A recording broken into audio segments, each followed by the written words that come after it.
This is London. The Prime Minister, Right Honourable Winston Churchill. Yesterday morning at 2:41 a.m. at General Eisenhower's headquarters, General Jodl, the representative of the German High Command, and of Grand Admiral Dönitz, the designated head of the German state, signed the act of unconditional surrender of all German land, sea, and air forces in Europe to the Allied Expeditionary Forces and simultaneously to the Soviet High Command. Hostilities will end officially at 1 minute after midnight tonight, Tuesday, the 8th of May.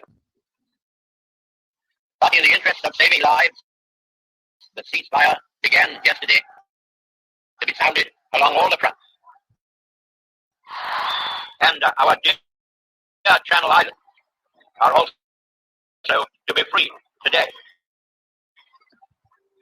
The German war is therefore at an end. After years of intense preparation, Germany hurled herself on Poland at the beginning of September 1939. And in pursuance of our guarantee to Poland, and in common with the French Republic, Great Britain, the British Empire, and Commonwealth of Nations, declared war upon this foul aggression. After gallant France had been struck down, we, from this island and from our united empire, maintained the struggle single-handed for a whole year,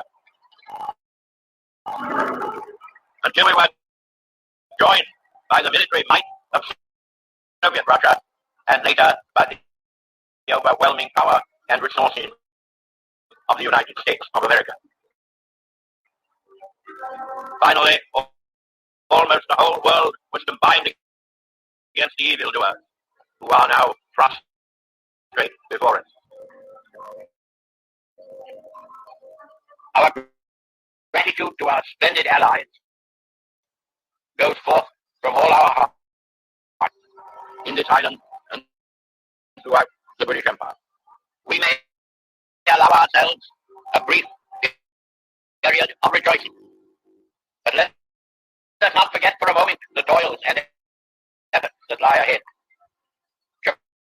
Japan remains unsubdued. We must now devote all our strength and resources to the completion of our tasks, both at home and abroad. Advance Britannia. Long live the cause for freedom. God save the King.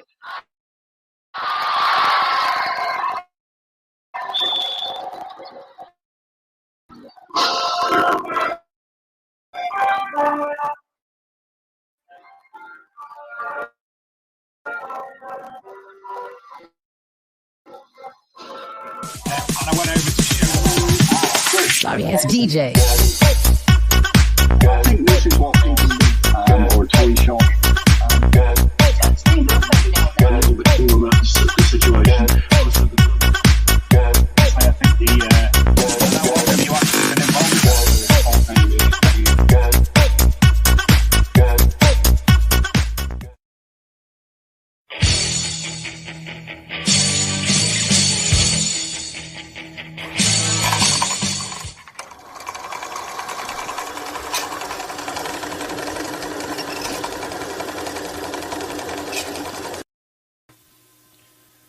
And welcome to a very special edition of the Big TV Radio Show. Today we celebrate yesterday's 75th anniversary of VE Day. The day, of course, that the Allies saw victory after many years of fighting, hard times and many, many deaths. To look back and consider determination and bravery of that generation of heroes. Sadly, mostly no longer with us. Over this show we'll be taking a look at World War II finds, and hearing firsthand from the daughter of Frank and Nellie Coombs and from Deborah Dark about her father Alf. They'll be telling us about their part and their relatives' part in the Great War. we also have some very personal letters and accounts from that time that I will be reading. And a little later in the show, we'll be looking at some fantastic metal detecting finds from that era, including several from tonight's co-host, that delightful chap, Mr. Julian Evan-Hart. Good evening, Julian. Good evening to you and everyone listening. How are you? Well? Yes, certainly am. It's a real pleasure to be involved in this. You know, this is my sort of forte subject. I love it. And that's Great why stuff. we invited you, because there was nobody better that I think we could ask, to be honest, Julian. Oh, bless you. And Very obviously kind. you've already been putting your input in what we'll be seeing later, because I know it's your passion is it World War II aircraft, or is it general, or is it world all along? I think, I don't mind the odd First World War bit, but sort of strictly, having been an aviation archaeologist for probably 4 decades now, I'm really quite strictly 39-45. Don't tend to touch much either side of that, and I've got a sort of veritable cornucopia of finds on the table in front of me, which I'll show, which symbolise, every aspect of war that comes with that dreadful event. But it'll be an honour and a great privilege to share some of these finds, some of which have never been seen before. Yeah, that's fantastic. We really do appreciate that, Julian.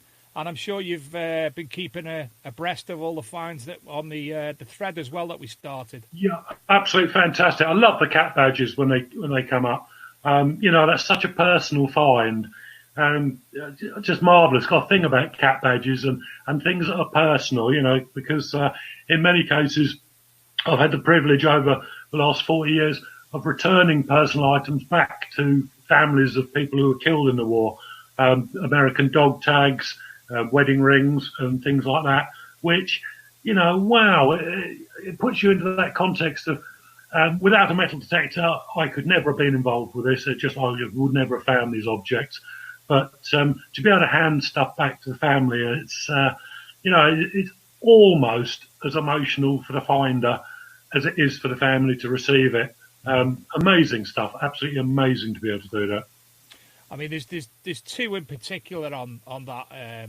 Obviously, yourselves are fantastic finds, but there's two on the thread that stand out for me. One of Nick West's, and which obviously you may have trumped in a tale that you may tell later.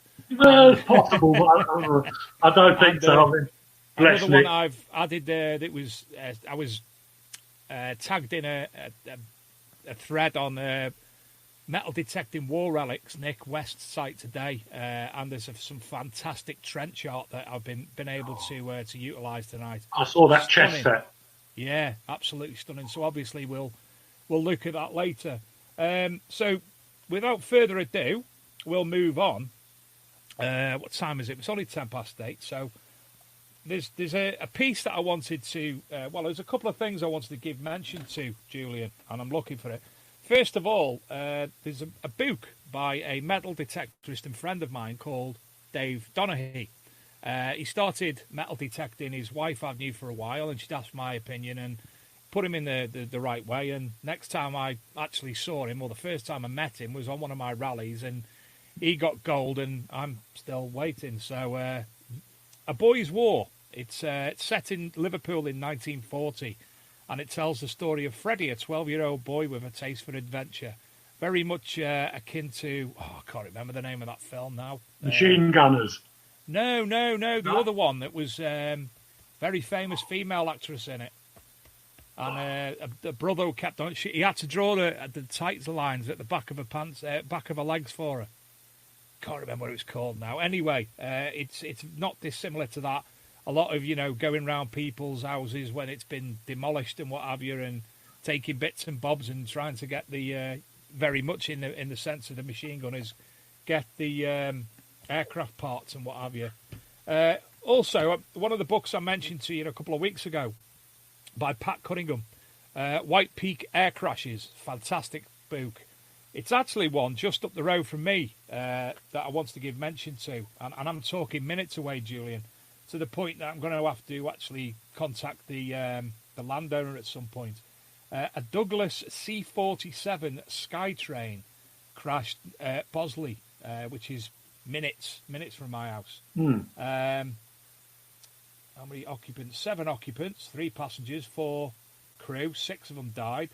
And it was dispatched from American Air Force at Burton Wood near Warrington in Liverpool, near Liverpool, and crashed. So I actually know where the farm is. So I'm going to actually be contacting them in the near future when we're allowed to, Excellent. and have a chat with them. The other little area I want to speak to. I'm going to share the screen now, Luke. It's a place basically I grew up, Ellesmere Port, and I've always known about the place called Houghton Aerodrome. Now, Houghton Aerodrome, in 1936, let me share the screen so we can get this in and done. In 1936, number 610, County of Chester Squadron Auxiliary Air Force was formed at Houghton Park. So that's a little place that you can see. In 1939, a squadron took charge of a number of ferry battles, then a flight of Hurricanes that were quickly replaced by Mark I Spitfires. At the outbreak of the Second World War, on the 3rd of September 1939, sorry, I'm not finished with that, Luke, sharing. That's an aerial view of the site. It was actually one of the longest airfields in Europe during the Second World War. Anyway, the Air Corps that was set there were sent over to Biggin Hill to take part in the Battle of Britain, and became a very successful squadron. I'm sure you'll know about it. By the end of the war, 610 had destroyed 132 enemy aircraft and 50 flying bombers. One of its pilots, Ray Hamlin, accounted for 5 enemy aircraft in one day. In February 1947, another 610 pilot, Tony Gaze, flying a Spitfire 14, destroyed a Messerschmitt 262 jet fighter bomber over Germany. So let's go on to the next image, shall we? So these are actually some of the Spitfires that were there at the at Houghton Aerodrome. Great photos. Basically, the site as well, it was actually aircraft were coming in, they were getting fixed there. They actually built the first Sikorsky helicopters, put them together, that were used towards the end of the war. And during the war, Houghton assembled and repaired thousands of aircraft. The RAF operated the flight of Coastal Command Avro Ansons, de Havilland Tiger Moths and de Havilland Hornet Moths on anti-submarine patrols during 1939-1940. Number 11 Radio School and number 3 General Reconnaissance School flew from the airfield. Got one more old photograph servicing a Hurricane. Look at that. In 1941, the grass airfield was transformed to include a 6,000-foot concrete runway, one of the longest in Europe at the time. As aircraft became redundant, they were sent from all over the country to this place to be scrapped, basically. Now, the reason I'm telling you this, I was invited last year along to Houghton Aerodrome. Basically, it's been in this type of mess for years, Julian. People from Ellesmere Port will know this. Anyone who works at Vauxhalls in Ellesmere Port passes this on a daily basis. Wow. So the work's been going on for a number of years. You can see how decrepit and dismantled it had become. But work has continued. And, I can do that, can I? There you go. We're starting to see a That's massive remarkable. improvement. So basically, there was one of the hangars that was filled. They have auto jumbles and RAF jumbles and such there quite regularly, and they've got a pretty decent collection of old aircraft as well. So I just wanted to give you an idea of where I come from, Julian, and the history. That I appreciate that. I mean, to see that dedicated restoration work, amazing. Well, it's called the Houghton Park Trust, so you can have a look at it and all the history of the airfield and whatnot. Yeah, will do. It is fascinating. It's as I say, it's somewhere I've passed all the time, being on the motorway, basically on the M53 coming through Ellesmere Port. And as I said, I was invited last year onto an archaeological dig. Unfortunately, at the time, work couldn't do it. So that was that. So again, for the rest of the evening, we're going to be talking to some people. I've got some things to read out. One from my wife's granddad, which her mother's wrote for me, and we've got some images and what have you. And also a reader who should be in the background there, Mr. Stephen Pettican. He sent me what is, I would suggest, a very poignant letter, which was sent from his, correct me if I'm wrong, Steve, his grandfather to his grandfather's mother when he was aboard a naval vessel back in 1944. So we've got that to go through as well. So without further ado, shall we introduce tonight's first guest? I like the fact you see I've took look in the portly. It's the closest I could get to 1940s, and it probably would have fit me better in the 1940s. Anyway, without further ado, our first guest tonight, it's my wife's cousin, Deborah Daw. Good evening, Deborah. How are you? Hi, I'm fine. How are you? Absolutely fantastic. Pleasure to have you on. I also noticed on one of your posts today that you've been doing a bit of singing as well. Oh, yeah. Yes. Bit of 1940s. Yeah, Berlin style. Absolutely fantastic. So, Deborah, please can you start telling us about your dad, Alf? Somebody who, from the stories I've heard, I would have loved to have met. Yeah, my dad was Polish, and he met my mum at the town hall dance in Leek. As he was discharged from the army, he was in what used to be the American barracks there. Yeah. And that's how they met. But, yeah, he was about 9, 10 in Poland in a village called Kelna, which is near Bydgoszcz. And that was where the first concentration camp was actually erected. And the Germans invaded my father's family farm, and him and his brother were taken to a children's concentration camp, and they had to dig the railway tracks. And that happened for a couple of years. And then nobody really knew what was going on.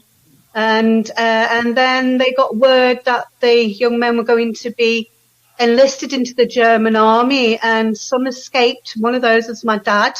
Mm-hmm. And he rolled down a hill after he received a letter on a stone thrown into the concentration camp. And he managed to escape with a few others, and he found his way into France.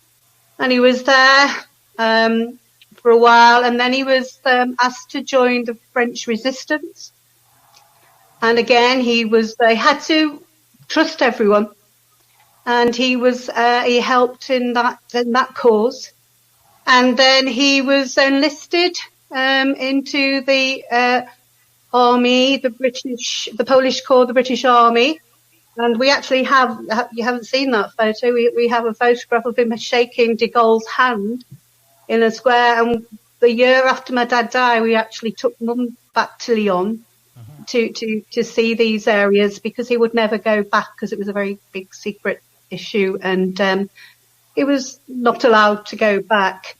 So yeah, and he ended up in Leek. I couldn't speak a word of English. A trilby is the mob suit, and he was called an alien.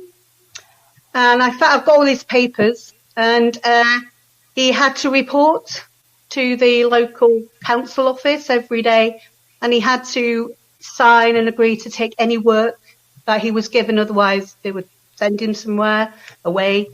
And he got work on the railway, because that's all, because from obviously building the railway track to what turned out to be the first extermination camp. So that's it in a nutshell. There's a lot more. We've got the story written, ready to somehow publish. Yeah, there's lots. Yeah, Alphonse Veroslawski. Alphonse. Well, it's spelled phonetically. You would say it's Wyrokalowski. But it's actually pronounce. It's Wrocławski, because the W is a V. It's a very old Polish name, and there's no more of him that name. Yeah. Were you born with that name? That was your family name? Yeah. That's my name, yeah. That was my name. Dark is a much simpler name. It was my married name. Yeah. I'm Sorry? actually trying to share the screen at the moment, but I mentioned before, we've got obviously internet issues countrywide. Oh, here we go. Finally. So I'll be able to show the images that you sent me. Oh, yeah. So this is your dad. Yeah, that's him. So his, was he, when in the World War II, what was his activities then? He was a corporal lieutenant, and he was sent to Marseille. And he was very sketchy, because Dad didn't really like to talk too much about it. He saw a lot of atrocities. He was in the what do you call it? You know, he saw a lot of killing, and he got shot in the leg, and about to amputate it, and penicillin flew in time. This is on the ship in Italy. So there's a lot of France and Italy. That was down in Italy there. In the trenches, he was in the trenches. Yeah, he was a pacifist by nature. Yeah. And a survivor as well. He used to call himself, and he almost drowned off the coast of Marseille. And he used to call himself the cat with 9 lives. Mum thought he looked like Errol Flynn sometimes. But Auntie Jenny, your mother-in-law, and my mum's, Josephine, my mum's brother, Jeff, they had many times with my mum and dad, and many happy times, yeah. Sure. So we could tell lots of stories, yeah. Well, I'm sure. Well, you've actually got hello, Deb, on the screen now from your cousin Sally. Oh, Sally. Hello, Sally. I've also told Dawn to tell your other cousins, Lauren and everybody, to jump on. Yeah, we've got a big family, haven't we? Yeah, we used to have all massive family. Oh wow, yeah. It's actually when we go to a family event, it's longer to get away from hugging people than it is to spend your time there. That's true. We'll all have to get together after these unprecedented times. We'll all have to have one big party, I think. Yeah. So in the Second World War, I'm sorry, I didn't hear what regiment or whatever he was in. Well, he was enlisted. There was some. It's very sketchy. It's very sketchy, and Dad didn't really talk very much about it. There was such an atrocity that, and he said, "You don't want to know what I saw, you know." And so he was in the trenches. He was sent down to Marseille to go over to Italy. So that's about all I know about. So his actual, and he used to tell stories, really horrible stories, about his time in the children's concentration camp, and how he had to just be very astute and keep his head down, and it's all pretty streetwise. That's how he survived. And when he was in France, they noticed he used to have to hide from the Germans. They knew that some people had escaped, and they were looking for them. Yeah. And he used to hide, and he many times thought he was going to die with not being able to breathe in the hay. There's a film in the making. And then he used to sort of join in and help on the farm. And then they noticed, and he noticed he was very astute and very streetwise and very intelligent. He used to always win the chess matches. And the French resistance approached him one day and said they need somebody like him, with his skills, to help, in the resistance. And would he do that? So so he did. Yeah, and then he joined the army, because something had happened in France that they needed to redeploy the Polish to Britain. Yeah. With the Churchill promise, etc. So that's how he got enlisted there. And with many Polish people, they were always going to go back, but he never really went back until 1977, when we had a knock on the door, and his nephew, one of his nephews, turned up with that picture of him as a soldier. Yeah. And it was his nephew from one of his sisters, and then we did start to go to Poland. It was still under communistic rule then, but yeah, very interesting. We've actually got some Polish listeners now, Oh, viewers. Dominik Tomczyk says, Dzień dobry, Deborah. Dzień dobry. Your auntie Jenny says, wonderful stories. Deb's very brave man. Oh, thank you, Jenny. Everyone watching. Wow. So again, for the Polish viewers who've just come on, where was he originally in Poland? Right, Kelna. It's a CH. It's Kelna, which is near Bydgoszcz. That's the nearest main city that people would know, and Poznan. Yeah, so the Polish people would know that.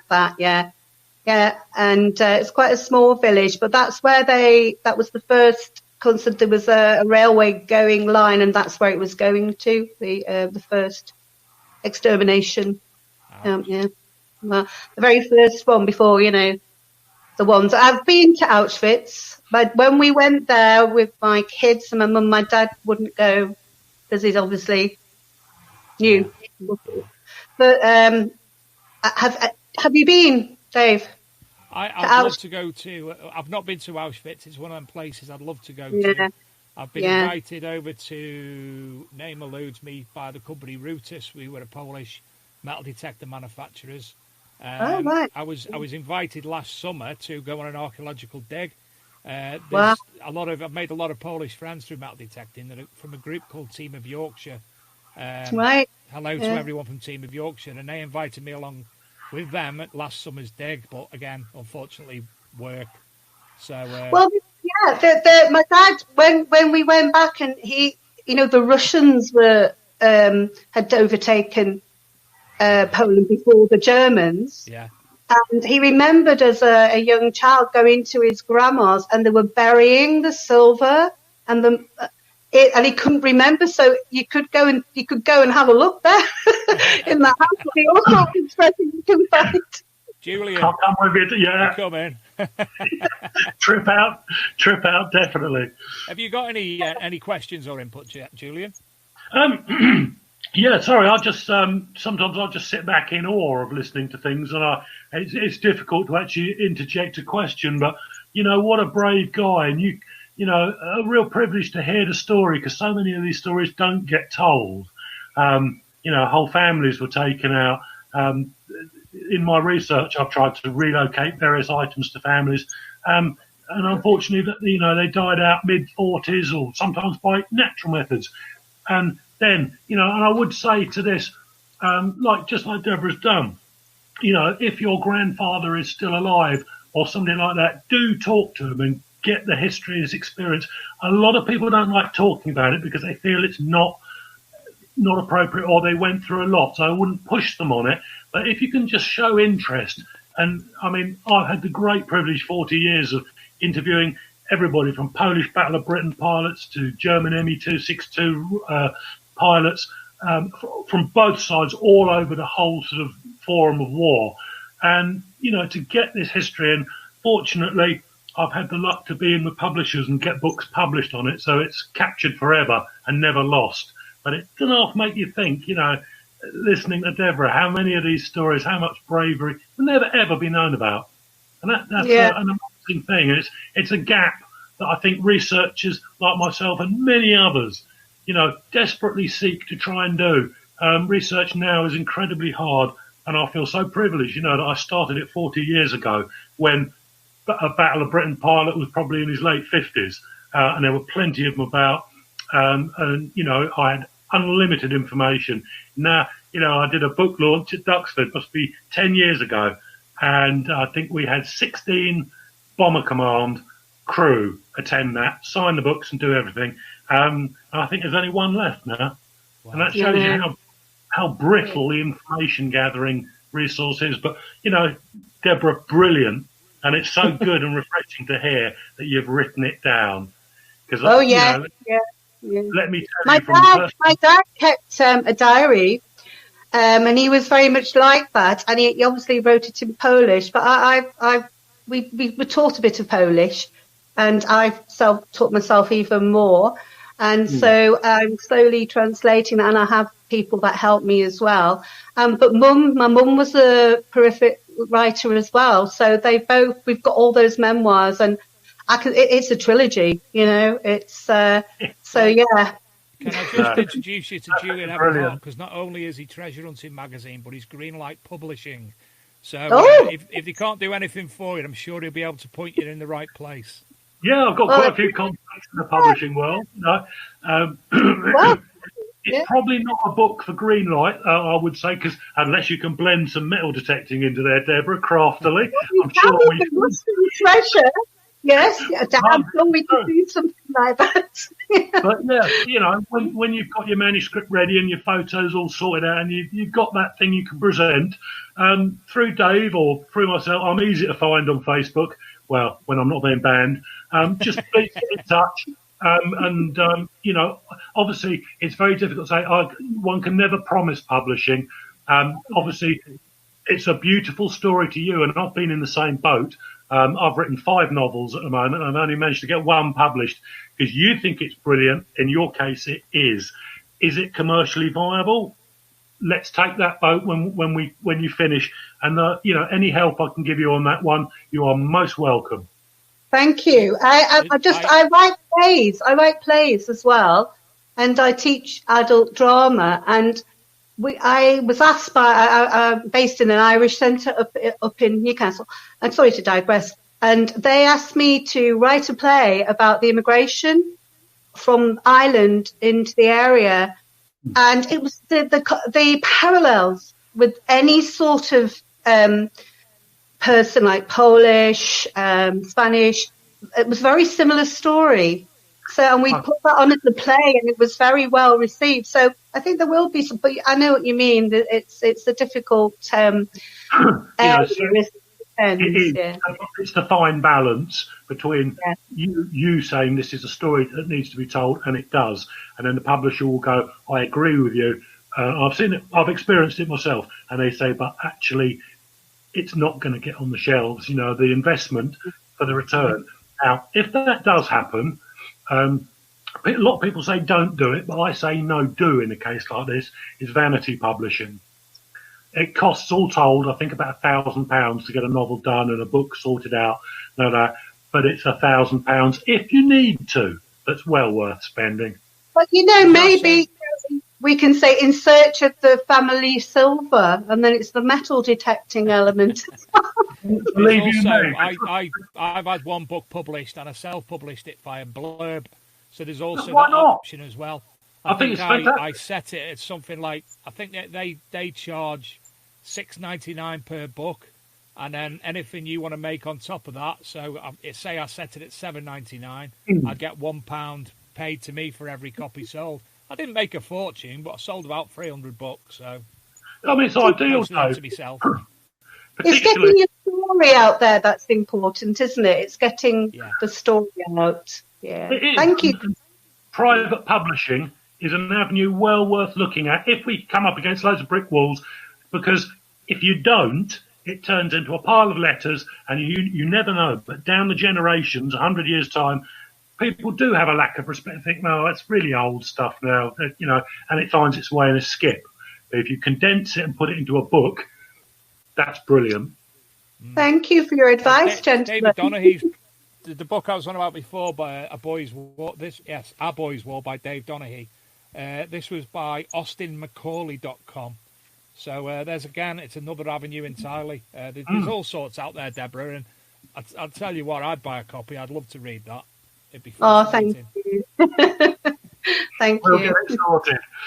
Well, thank you very much, Deborah. It's an absolute pleasure. Thank you for sharing the memories of your dad and your mum, and letting me use the pictures and what have you. And it's been fascinating. I can't thank you enough for coming on. Yeah, stay in touch, Deborah. Thank you. Nice to be asked. Nice to meet you. Bye. Thanks, Deborah. See ya. Well, that was fascinating, Julian. Absolutely brilliant. You know, that's first-hand from not necessarily grandchildren, but firsthand from the daughter of. And like the family verbal history is always a lot cleaner and clearer from, because she remembers she was the one being told. Yeah. You know, that's priceless. Absolutely It is, priceless. absolutely. I mean, I knew of Dawn's Uncle Alf, my wife's Uncle Alf.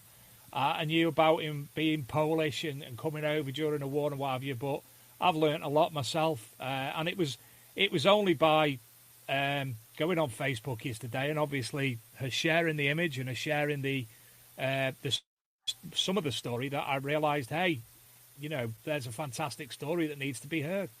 Yeah, So, absolutely. But there's so many. I mean, all these the Polish metal detectorists that we both know very well. How many of them, you know, they've done that big rally 2 years ago, which was it the anniversary of the Polish air crew taking part in the Battle of Britain or something like that? Yeah, I believe it was based on that. I mean, you know, fantastic stuff. And it's lovely to see those guys really getting into the theme of detecting. You know, a lot of them have travelled a couple of thousand miles, you know, and it's a strange country, I suppose. The same as any country is weird if you come over and you're looking around. But those guys are, you know, the Polish element in some of the British clubs is some of the strongest, the stuff I see through the magazine, you know, really are contributing masses to this country's heritage. And that's fantastic. Absolutely. And I love the way that when they go any metal detecting event, they're all in the full regalia as well, full Polish regalia. Absolutely fantastic, isn't it? Really brilliant. But, you know, brilliant. But as I say, you know, it's one of those things. We're all a great band of brothers and sisters together, you know, and that's what it's a great hobby for a melting pot is this one. Absolutely brilliant. Mr. Pettigan, he's chimed in with the answer to what the film I was on about was called, and it was Hope and Glory. Love that film. How could I forget that? Age, Dave, age. I don't, you know, I'm even drinking orange and mango Rubicon. I'm not even drinking alcohol, and I can't remember things. Well, this is a rather dark Irish beer that I quite like. So, what should we do next? I've got an image that I'm going to share. This was from an old school friend of mine, which he noticed that I'd asked on Facebook for anybody with any stories and what have you. And it's a very simple photograph. Very simple indeed when it does pop up. Has it popped up yet? Yeah, it did, and then it's died. Yeah, no, there it is. This is Ashfield Road in Ellesmere Port, and this is from Paul Williams I used to go to school with, and he said, the picture following is my mum in 1945 at the VE Street Party. The front left with the hat on is my mum, aged 2, with my auntie next to her and my nan standing behind. The picture was in the local paper, which was probably Ellesmere Port Pioneer, and as he says, this is in Ellesmere Port, so just an image to show 75 years ago exactly what was going on. Sadly, we would probably have done the same in my street yesterday, but other things obviously transpiring have stopped that. But just a bit lovely images, memories. Yeah, a moment in time. I was talking to Luke before the show. My Uncle Dave, he passed away at the start of the year. He was born in around, I think it was about 1935, 36. My mum was born in 1939. Ellesmere Port, as you know, is directly over from Liverpool. And my uncle, he's always been very, very intelligent, writing, etc., etc. He made his way up to director of Cabot Carbon sort of level in Ellesmere Port. But he also was a writer, very much in respects of history. And the Ellesmere Port, a lot of memories books that are out there, he added a hell of a lot of things. And I know for a fact there was a lot of information about VE Day, about himself and my mum and my nan, etc., my Auntie Kath in the Second World War. But sadly, I haven't got a copy. And I've been searching the internet this afternoon just to try and find a little bit of information. Nothing. Couldn't find a thing. Ellesmere Port, Second World War, there was absolutely nothing there. But saying that, Ellesmere Port was a very old town and a fraction of the size it is now. So that was that. I'm going to go on to a second story before we bring our next guest on. And this is from, am I in the right one? Yes, I am. I'm going to be sharing the screen now and talking about my wife's granddad. And we'll wait for the images to come up first and foremost. Do you like the Spitfire flying over my shoulder as well? Brilliant. That's a steep curve. That one's flying at. This is my wife's granddad, Mr. Tom Gould. And I asked my mother-in-law, Jenny Wardle, if she'd put something together. Now, I think you're going to be astounded at this story, Julian. It's I spoke to him when he was alive about it, and it was just so fascinating. Anyway, she wrote, they called them the Forgotten Army. When most of Great Britain were dancing in the streets celebrating VE Day, the Special Forces, 14th Army Commandos, were still fighting a brutal, tenacious army in an extraordinarily bloody campaign. My father, Tom Gould, was one of those brave, determined men. They had learnt to jungle warfare from the masters of the art, the Japs. This formidable enemy were ordered to choose death before captivity. Blowing themselves up with hidden grenades was considered a glorious way to go. Thousands of British prisoners of war died in Japan in atrocious conditions. And this is where it gets kind of fascinating. My father told us the tale of how he became separated from his platoon in the jungle and managed to survive for weeks. This was in Burma, by the way. Hiding in the caves during the day and running all night. His only sustenance was the occasional monkey he shot. He came so close to being captured, it took an atomic bomb at Hiroshima to finally defeat the Japs in August 1945. Now, he did actually find his way back to camp. And the camp commander, his commander, brought him back to the site. Wow. Let me just turn them the other way up. There's some of his medals, and actually washed his feet for him. He was not in a well condition. Jenny's mum, Lily, she'd actually received a telegram to say missing in action, presumed dead, and then they had to go back and tell them he's still alive. Wow, the emotions there, Dave, eh? Absolutely. That's just a ration book she sent me as well that she's got from the time. But the whole concept for me of being there, fighting the locals. I mean, we've seen what happened in the Vietnam War. You don't go to Vietnam and expect to win. You don't go to Afghanistan and expect to win. We saw what happened to the Russians there. And he was in Burma, in the jungle, hiding in caves, running around at night, shooting monkeys and living off eating monkeys to find his way back to camp. Absolutely astonishing. And what a lovely gentleman he was too. Crikey. I mean, you hear stuff like that, and it's either a film or it sounds just, it's very difficult sometimes for people, maybe who haven't heard stories like this before, to actually acclimatise to just what you're saying.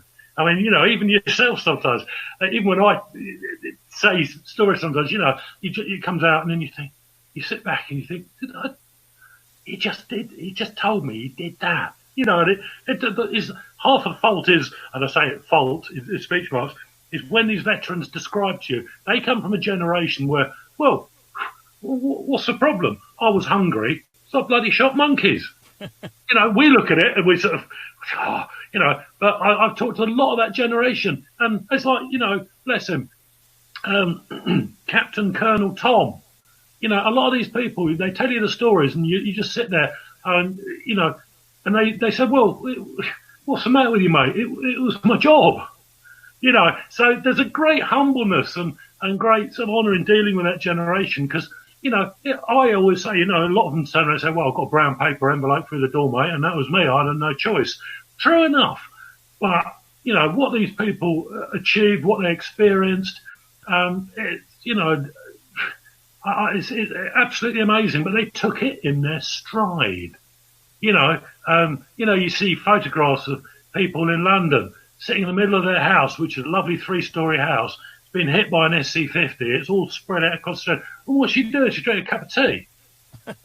Yeah, absolutely. And I think, if if Britain ever needs to apply the word great to it, I think that's where probably the name Great Britain occurred from. I mean, I'm not saying other countries didn't have the same, but we seem to have that sort of fortitude, that comes through, as well as, the allies who are with us, and without which, we've got to give credit due where credit is. If it wasn't for Polish help, French help and everything, history would be playing out a lot different. But everyone is different in their own ways, and maybe it was endemic across Europe, but you hear of like 11-year-old kid makes it all the way from Poland into France and stuff like that. And, it's very, very hard, even for me, and I regard myself as a pretty experienced researcher, but these tales are just, they're absolutely amazing. They are. I think there's no other word you can apply. Brilliant. Captain Tom, or now is his Colonel Tom Phillips, actually reminded me of Dawn's granddad a lot. Very similar in look, with his glasses. They are all the same, Dave, aren't they? Yeah. They are out of that mould.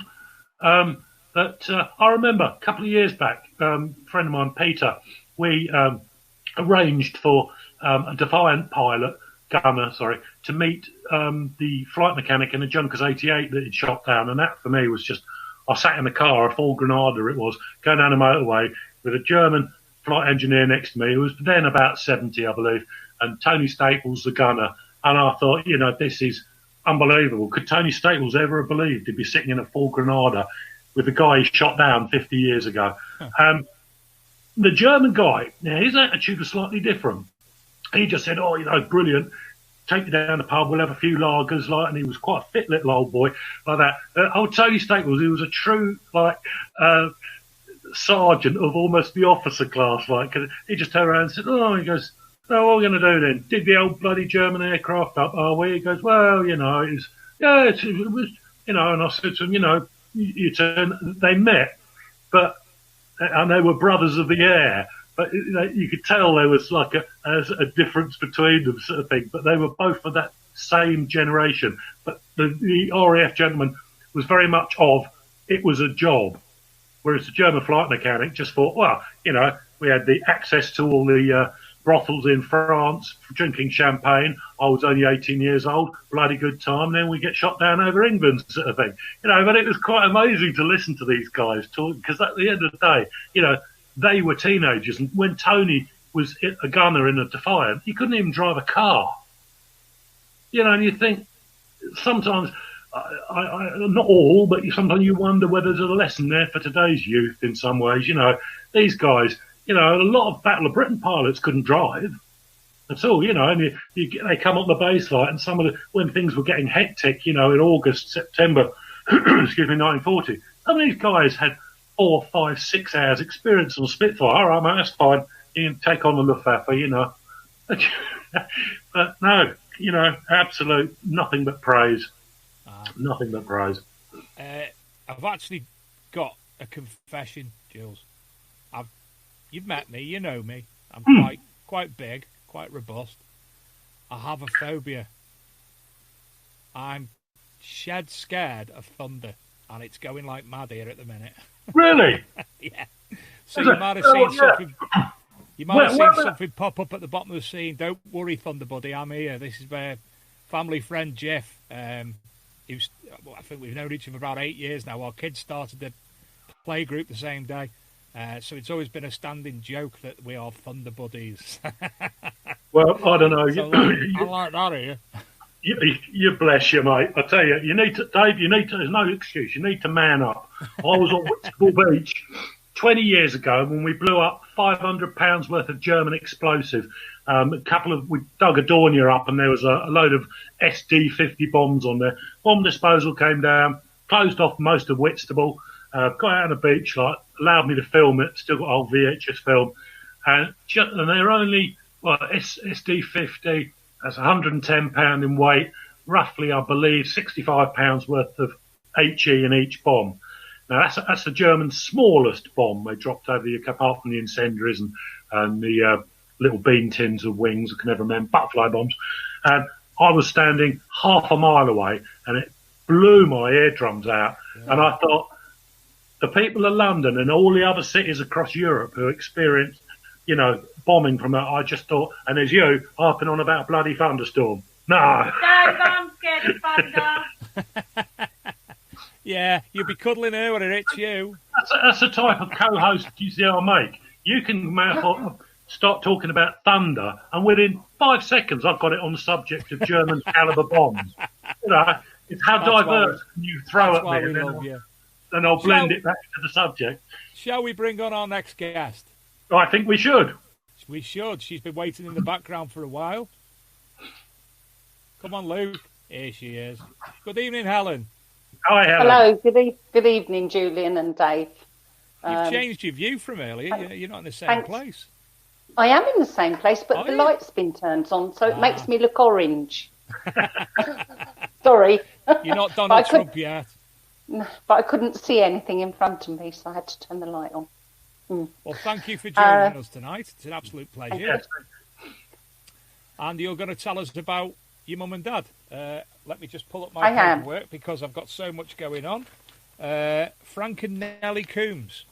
That's right. They were both soldiers during World War II. And I'd like to read you just a little bit from my mum's memoirs to explain my dad. And I think hearing it, you'll hear the story, the background of many, the majority of the men who fought for us. It's what my mum read at my dad's funeral 20 years ago. She said, "There is so much to say about Frank. I don't really know where to start, so I'll start at the beginning. Born in Kent, mum and dad and 2 sisters moved to Yorkshire when he was a little child. When he was 6 years old, his father died. By this time, there were 6 children, and they had a very hard time. As soon as Frank was 14, he went to work down the local coal mine, and he was the man of the house. Life was very hard for them. When he was 18, he came to Red Hill to avoid his younger brother going down the coal mine. He'd had TB, and he didn't want him to die in the coal mine. They moved to Red Hill, and very soon, a couple of years, he went into the army, 1939. He was just 21, and he was called up. He was overseas for 5 years. And I found a note in one of his 3 diaries, 1940. It was a 42 diary, but he actually lists on the front page where he'd been up until that point. It says 1940 onwards.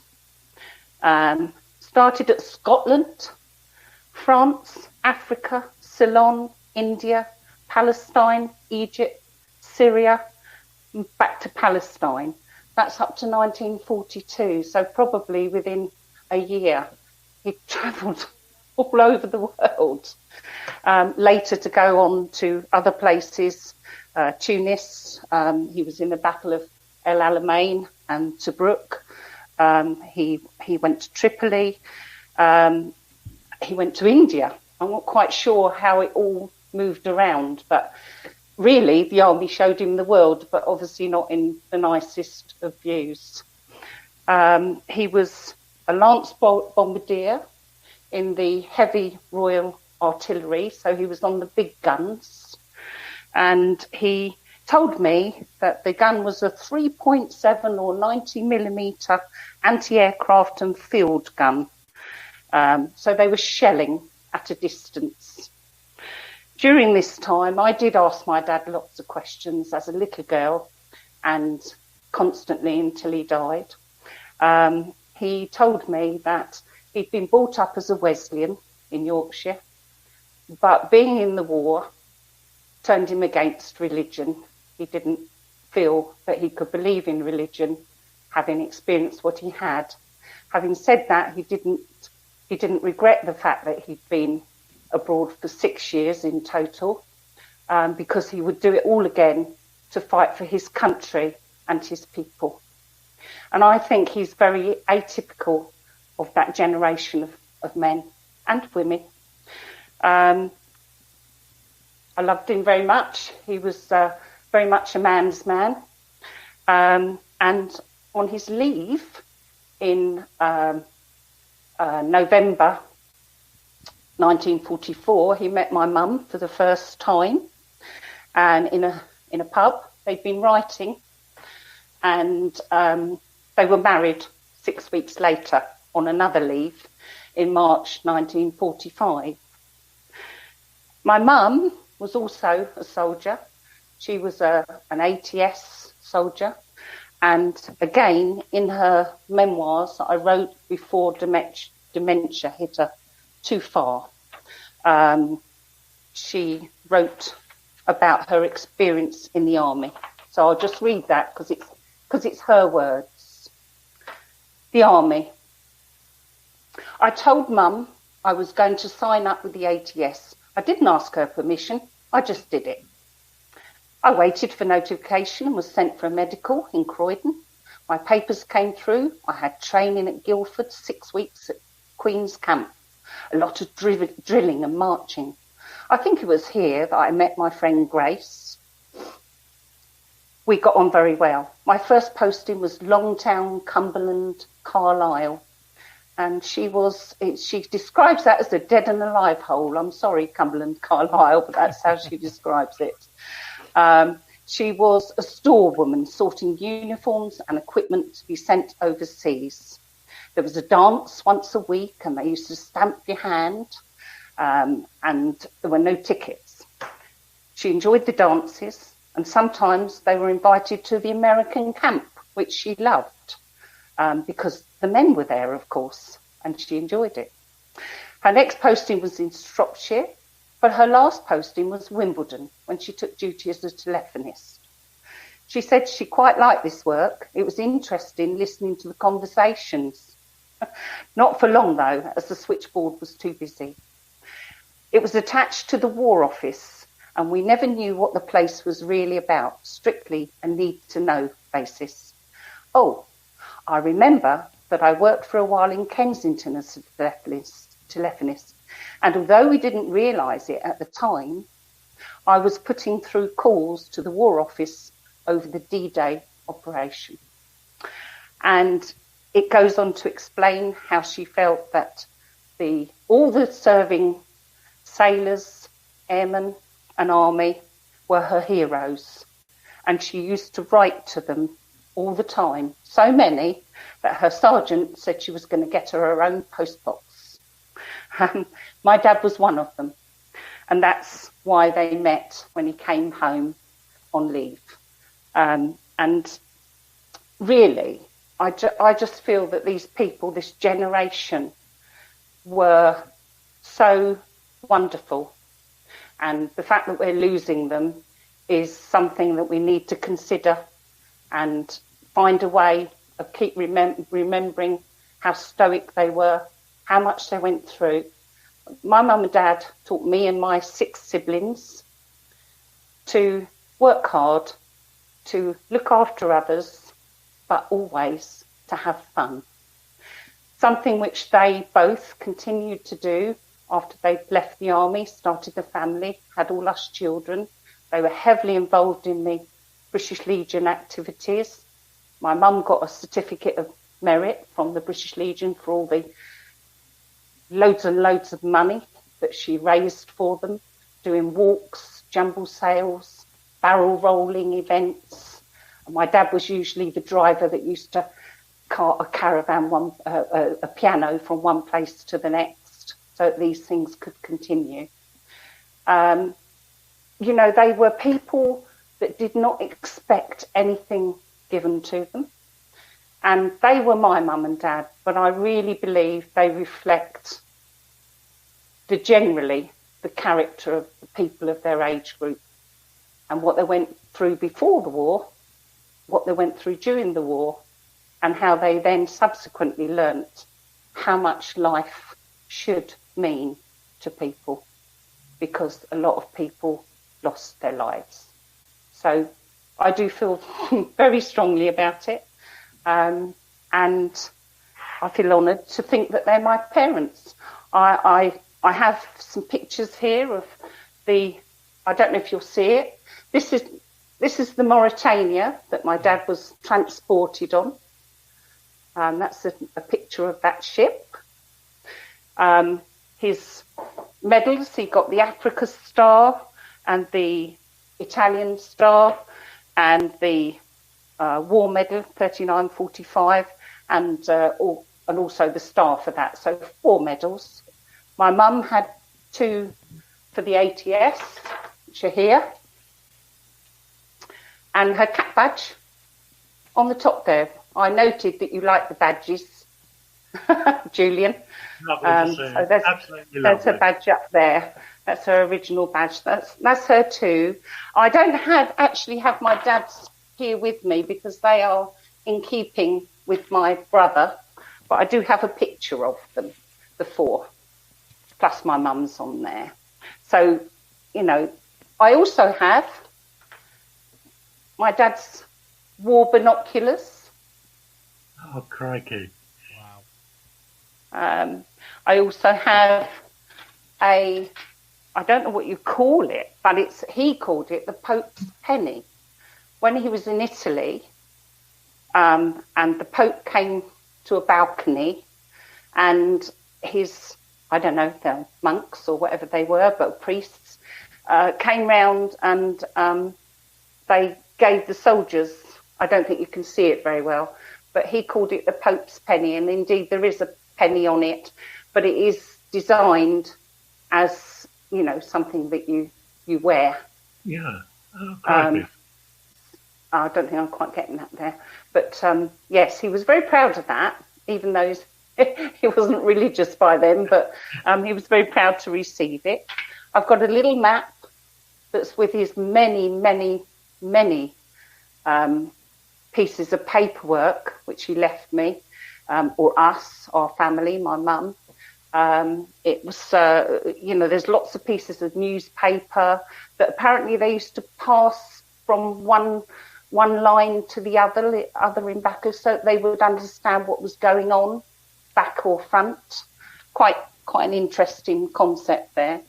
3 diaries, 42, 43 and 44, containing some very interesting little bits and pieces, including one somewhere that says it's Christmas Day, I'm bloody cold and I want my mum.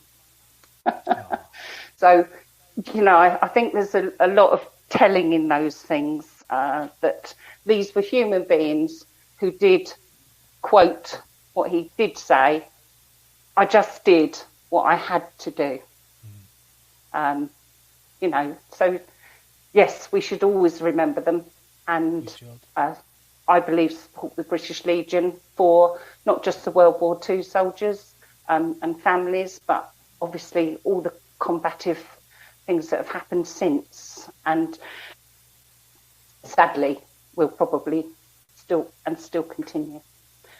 So I just feel very, very proud that I had such wonderful parents. My mum is still alive with dementia, but sadly she doesn't. She's late stage dementia. She would be over the moon, you know, to be able to talk about my dad and her experiences, but unfortunately she's not able to do that.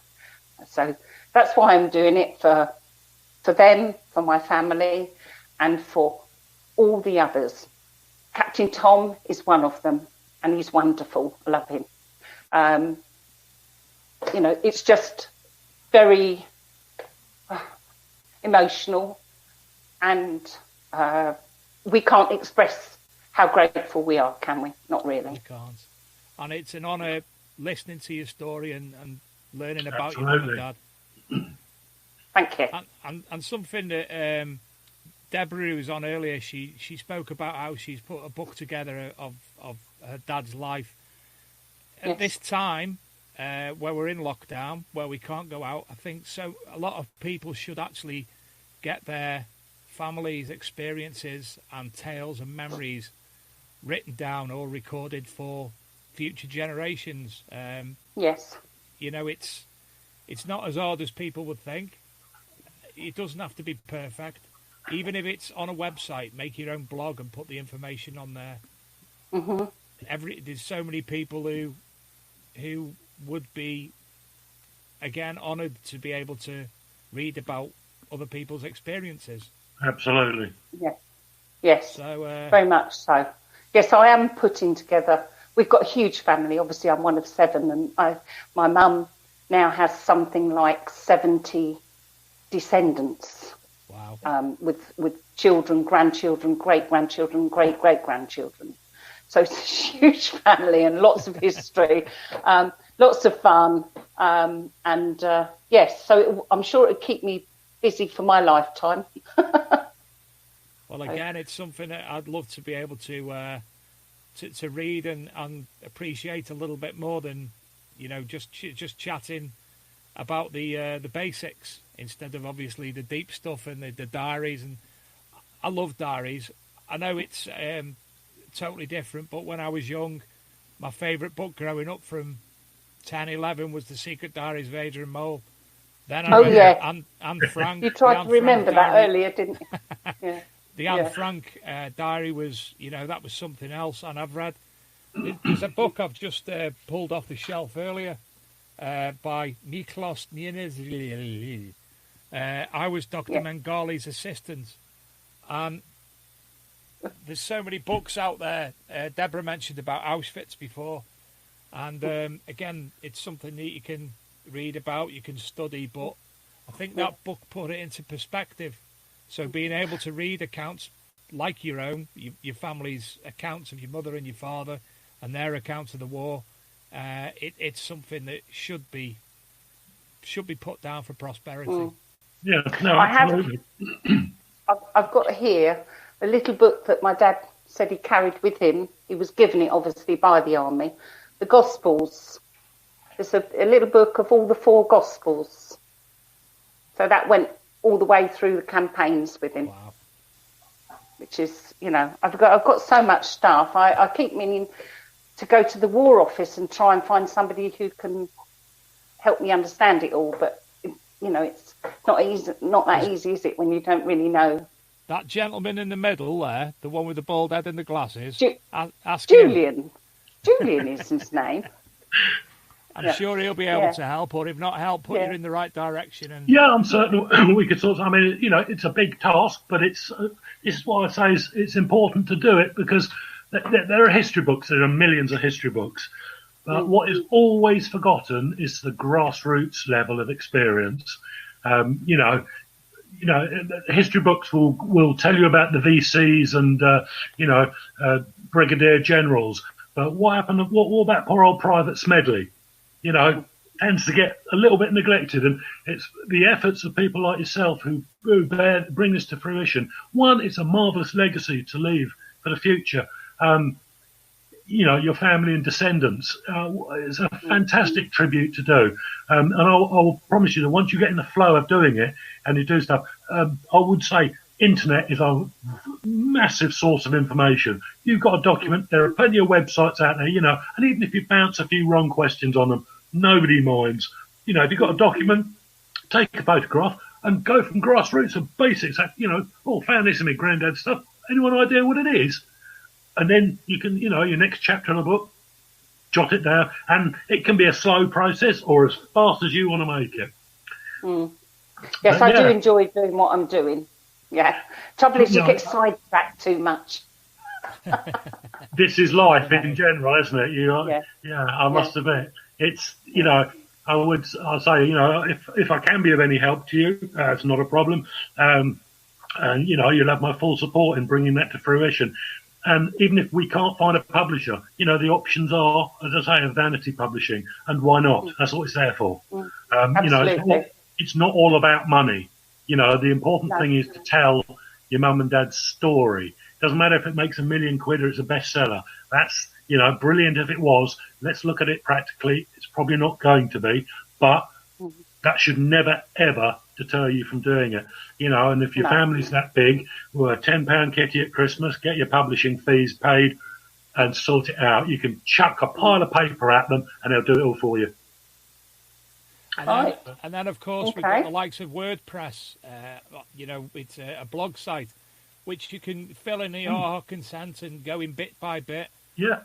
It's simple to use and it's free, basically. And, it's easier for me now to pick up my phone and read a blog on a WordPress than it is to go out and find a book that may not have been published.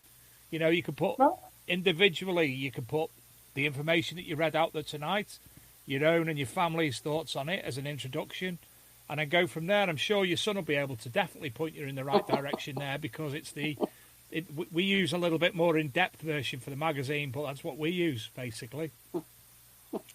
So good luck with that. I hope it does come to fruition. And I know you did get a little bit emotional during reading and remembering, but again, it's something we do appreciate very much, Alan. Thank you. Thank you. It's been nice to meet you too, and nice to hear Deborah. And I'm actually, Debbie mentioned our Switch Week. Myself and my husband went there last year. You should go if you can. It's on the bucket list. Phenomenal experience. Very sad, very emotional, but there was lots of messages. Yeah. Yeah. I've been to Anne Frank's house, and that was also on my list. Yeah. So, yeah. Well, thank you again, Helen. It's been an absolute honour having you on and listening to your words. It's been a pleasure. Thank you very much, and it's nice to meet you as well. Thank you again. Thank you. Take care. What can I say, Jules? Another classic case, mate.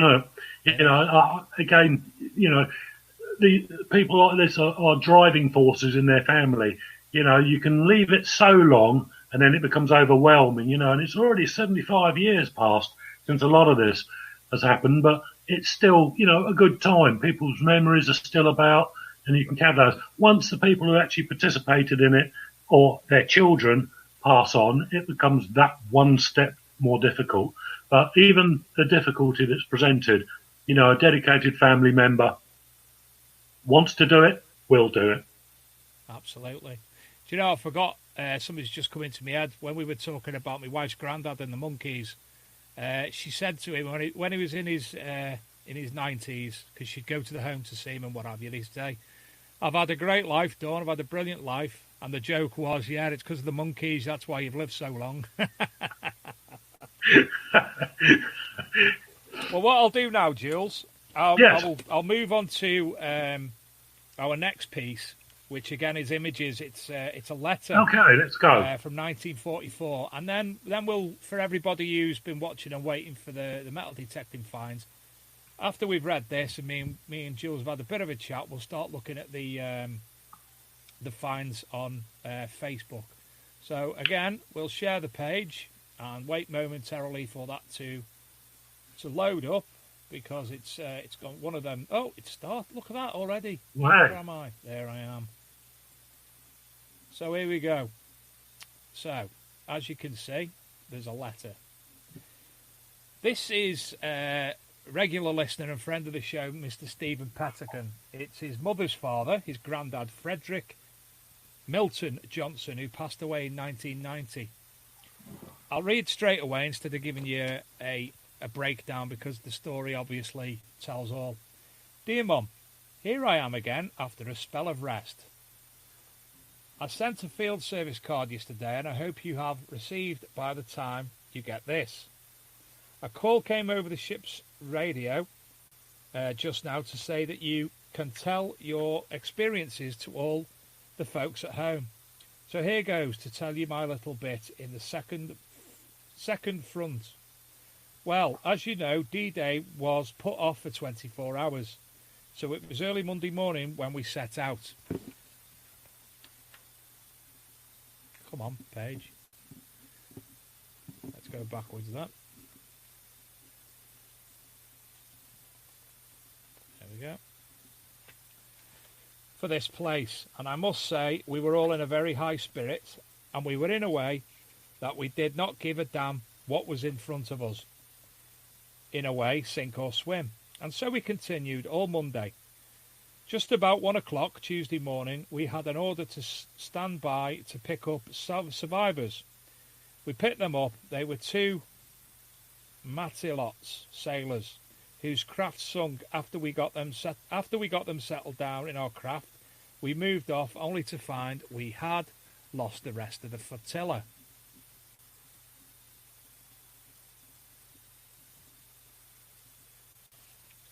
We cruised around a bit, found another convoy and tagged on the end, hoping it was going to the same place as we were. We heard firing all night, so we were now getting very near our destination. About 6 o'clock Tuesday, we found ourselves with a lot of assault carriers. So we nipped up to an ML and they gave us a bearing on our area. At 12 o'clock Tuesday, we found the rest of our lads and we had to lie off. Oh, sorry, wrong one. The HQ ship and await further orders,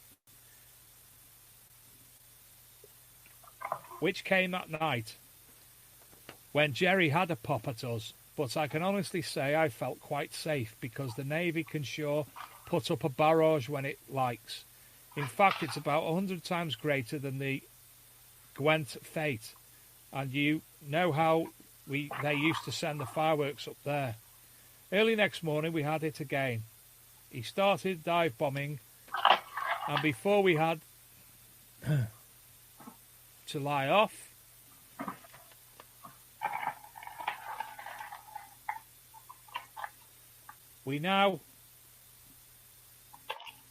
he dropped the ship, a firebomb.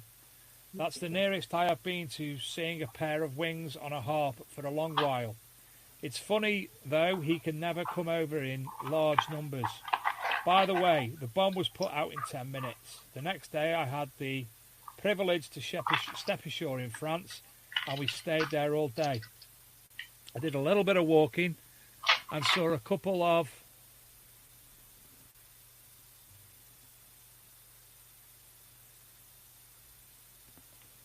that's the end of the page, sorry. I was trying to read what the bottom was then, it was an overhang. People, they seemed a bit surprised, but they seemed happy to see the Tommies again. Well, Mum, I only hope I shall see you soon, and I can tell you about the affair better. When? Don't know. We get leave, and so I remain your loving son, Fred. P.S. Right soon. Brilliant, that. You know, first hand of something that's going on. Here's the gentleman himself. Am I still sharing the screen, Jules? Yeah, it's just you and me on it. Oh, it's just me and you. Right. Yeah, got it, yeah. If I can go back to sharing the screen, I'll be able to show you the rest of them images of Stephen's granddad. But mesmerising again. First-hand account of something that's actually transpired. Incredible historical document in itself. So there he is himself, Frederick Milton Johnson. He actually looks like Mr. Pettican a bit, to be honest. You can see a family resemblance. At least I hope I'm right, and it is definitely a family resemblance. This is the ship that he was on.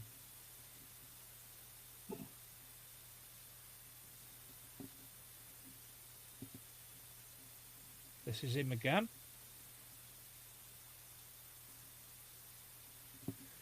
You know, doing this tonight and, you know, reading about things throughout the day and talking to people, Jules, it puts a lot in perspective, doesn't it? It certainly does. It certainly does. And it is, you know, it's good to see such an interest as well. Yeah, I mean, so many people don't talk about things that went on in the war. But it's No, only times like when VE Day occurs that people actually start discussing family history and, you know, things that have gone on. There was one other image as well, which I've unfortunately come off now. But it's actually, I think it's his record boats, his serving record books of being in the Navy.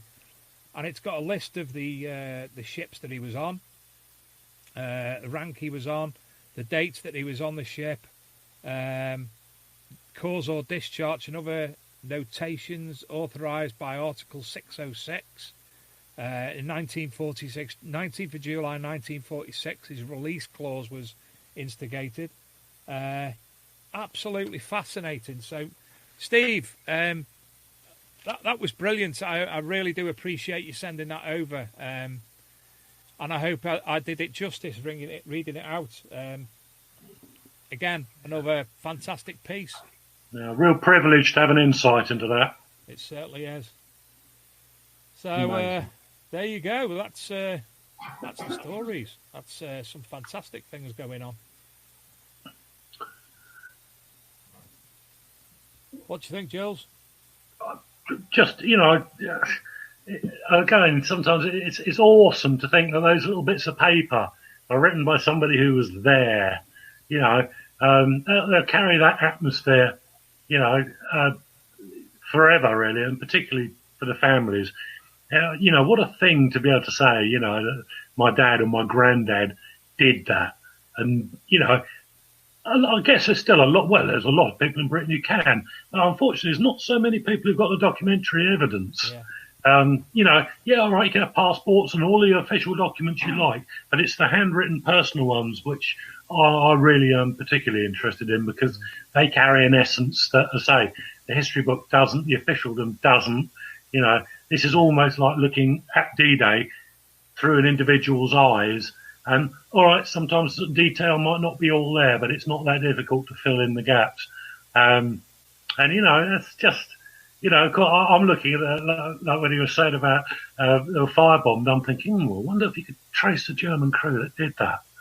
And sometimes it is possible. I have traced individual crews down, say 40 years ago. It's a lot easier. Bless them, everyone was still alive then. But it has been possible in occasion, and also particularly with artifacts.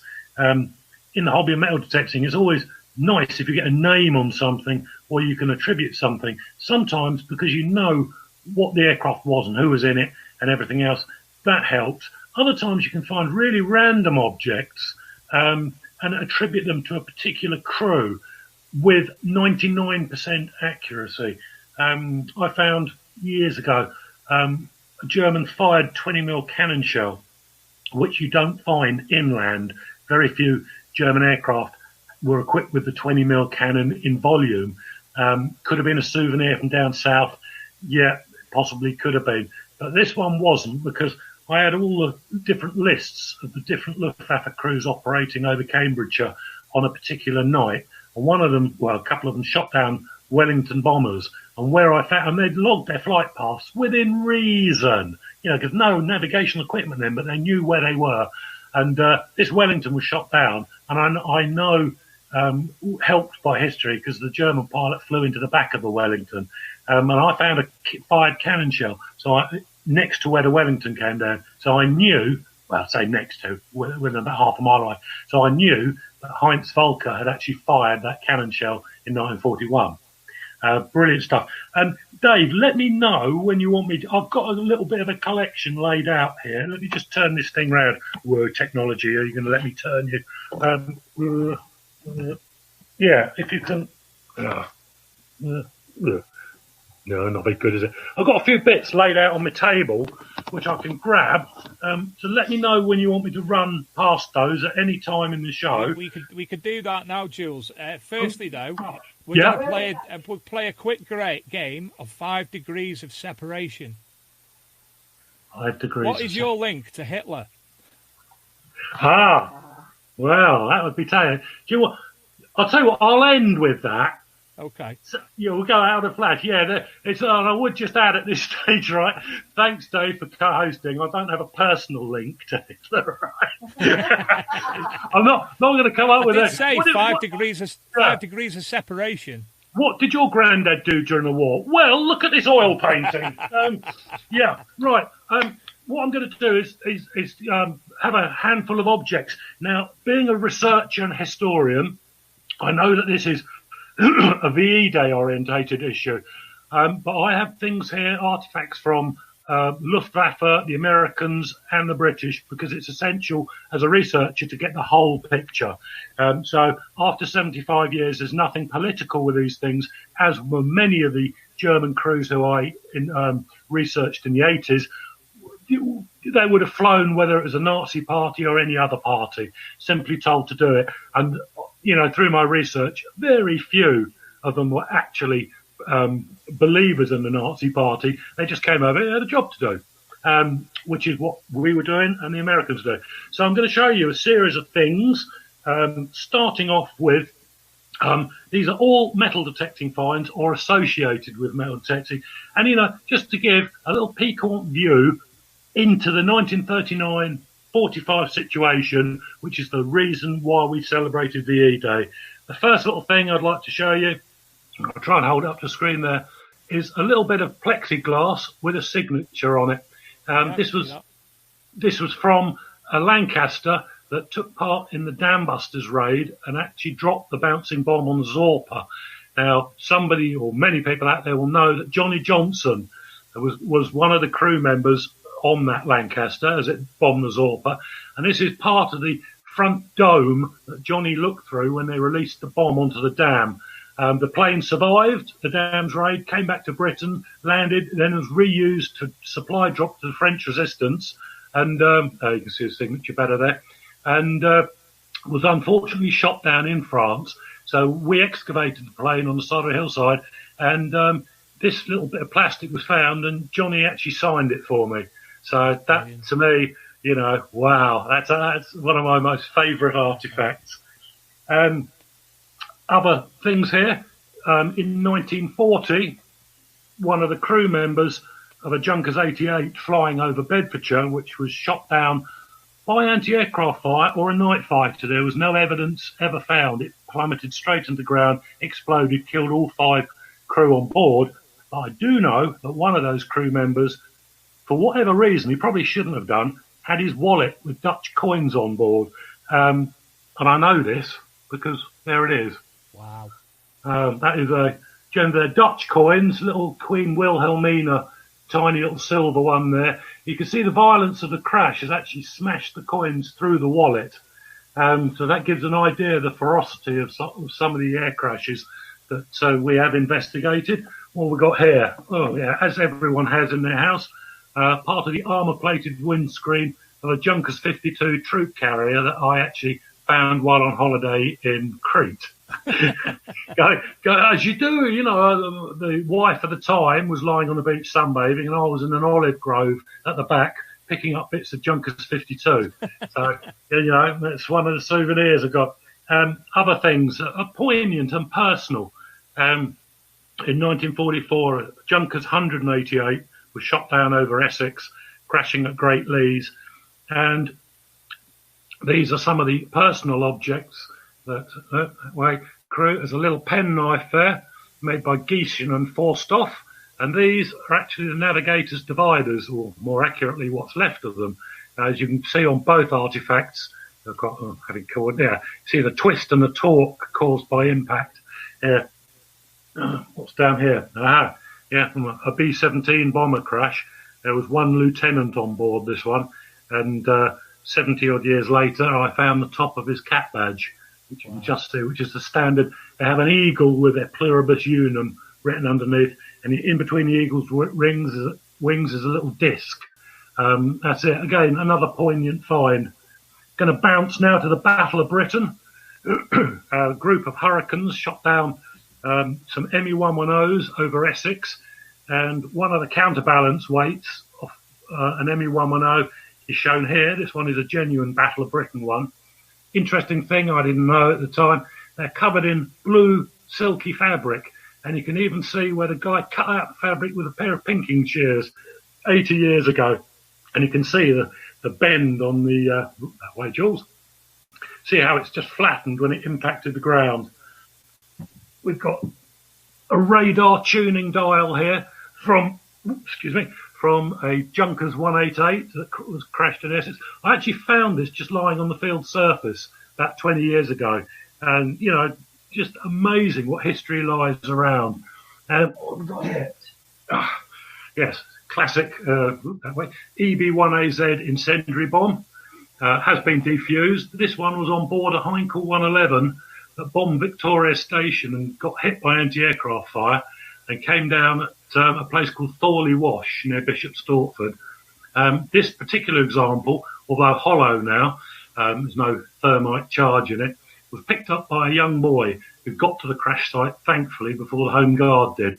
They managed to liberate this souvenir, and 60 years later gave it to me.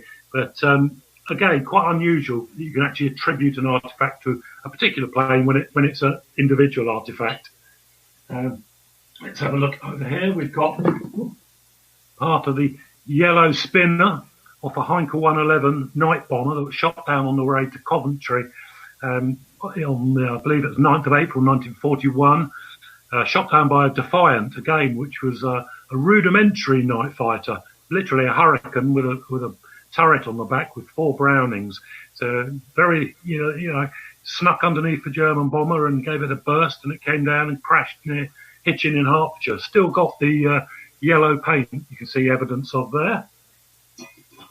This is particularly interesting. This is some artifacts from the first B-17 that came over to Britain, or certainly in the first batch. The B-17-1 under the Lend-Lease Act. New had found this one because these are 50 caliber casings which are blown out in a fire. Most American bullets of this caliber and that particular conflict are dated 1942, lately 1943, 44. Well, I knew I'd found something unusual when I found these, and they were dated 1940. I think it was one of the first B-17s ever sent over here. It crashed, unfortunately. A wing came off it. Structural design fault there, I believe. And killed most of the crew. And I managed to track the crash site in Cambridgeshire. Interesting thing, the British made a propaganda film about this particular fortress, which is available. I think you can get it on YouTube and various things.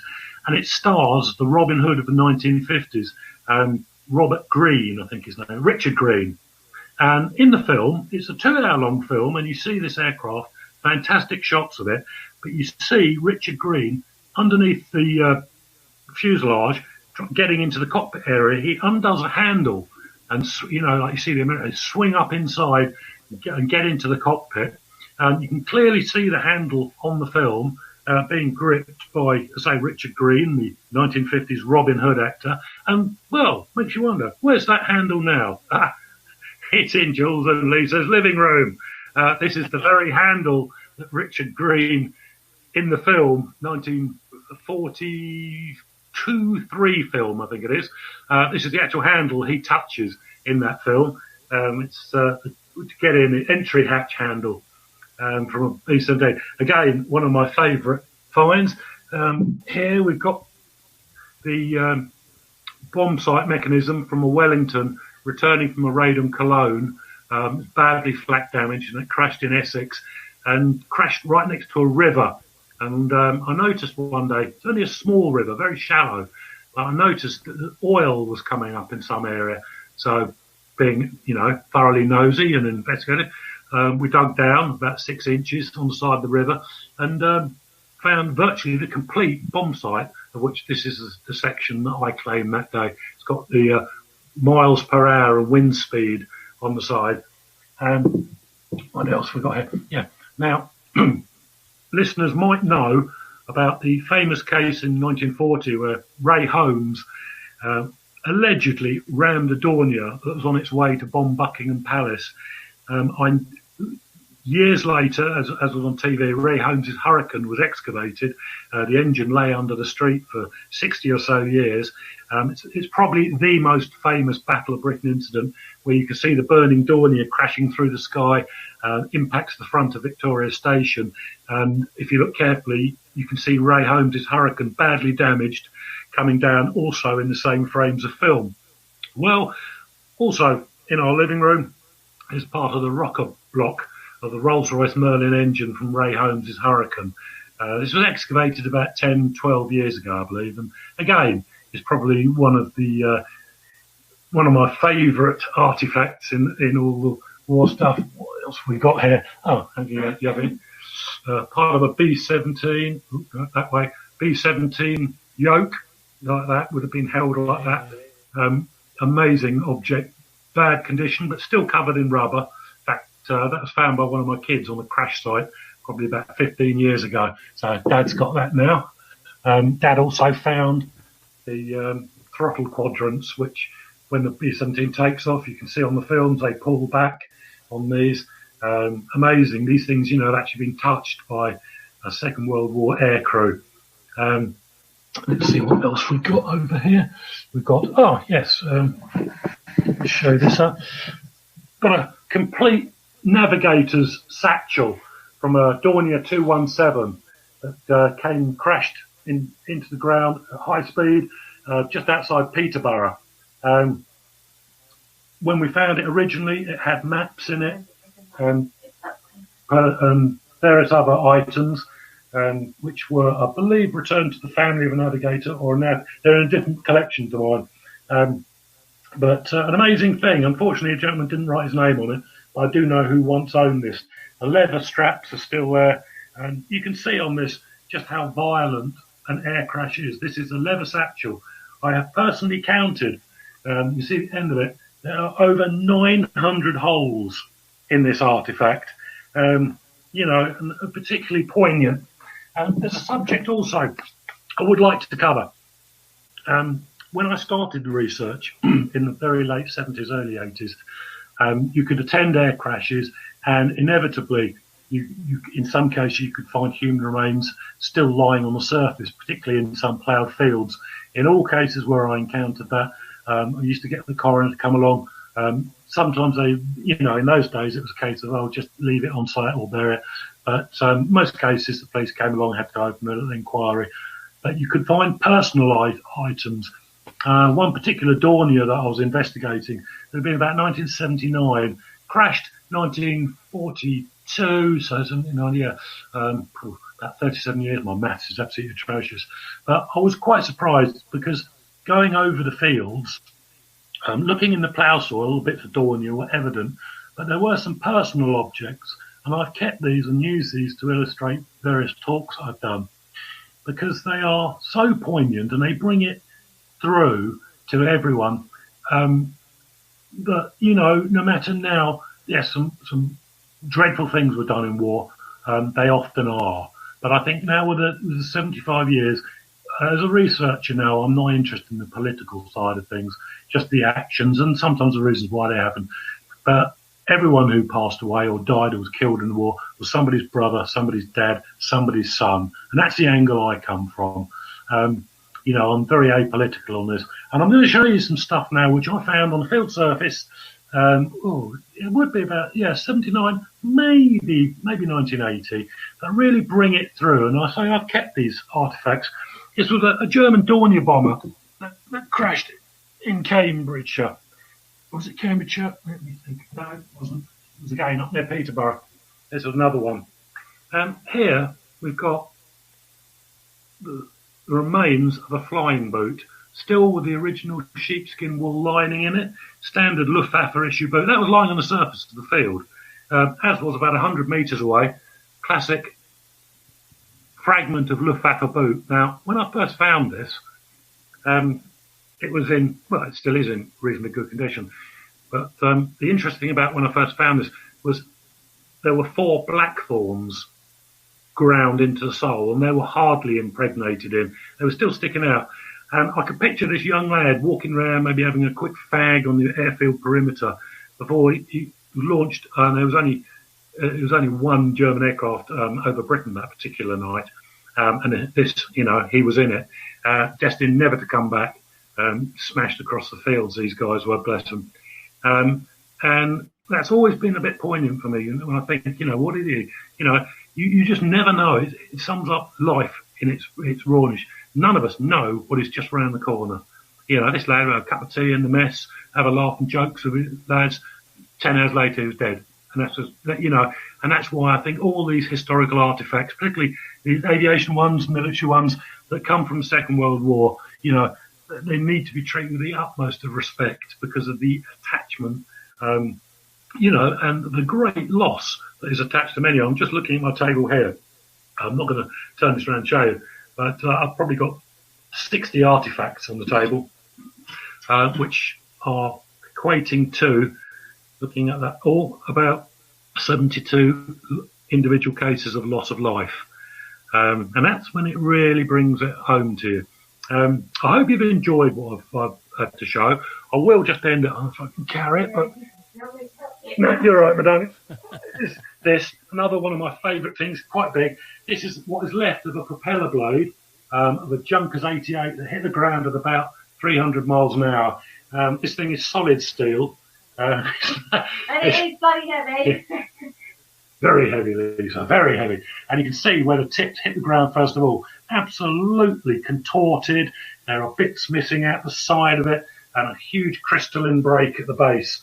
And that is a propeller blade. But as you say, or as I say, each one of these things is treated with the utmost of respect.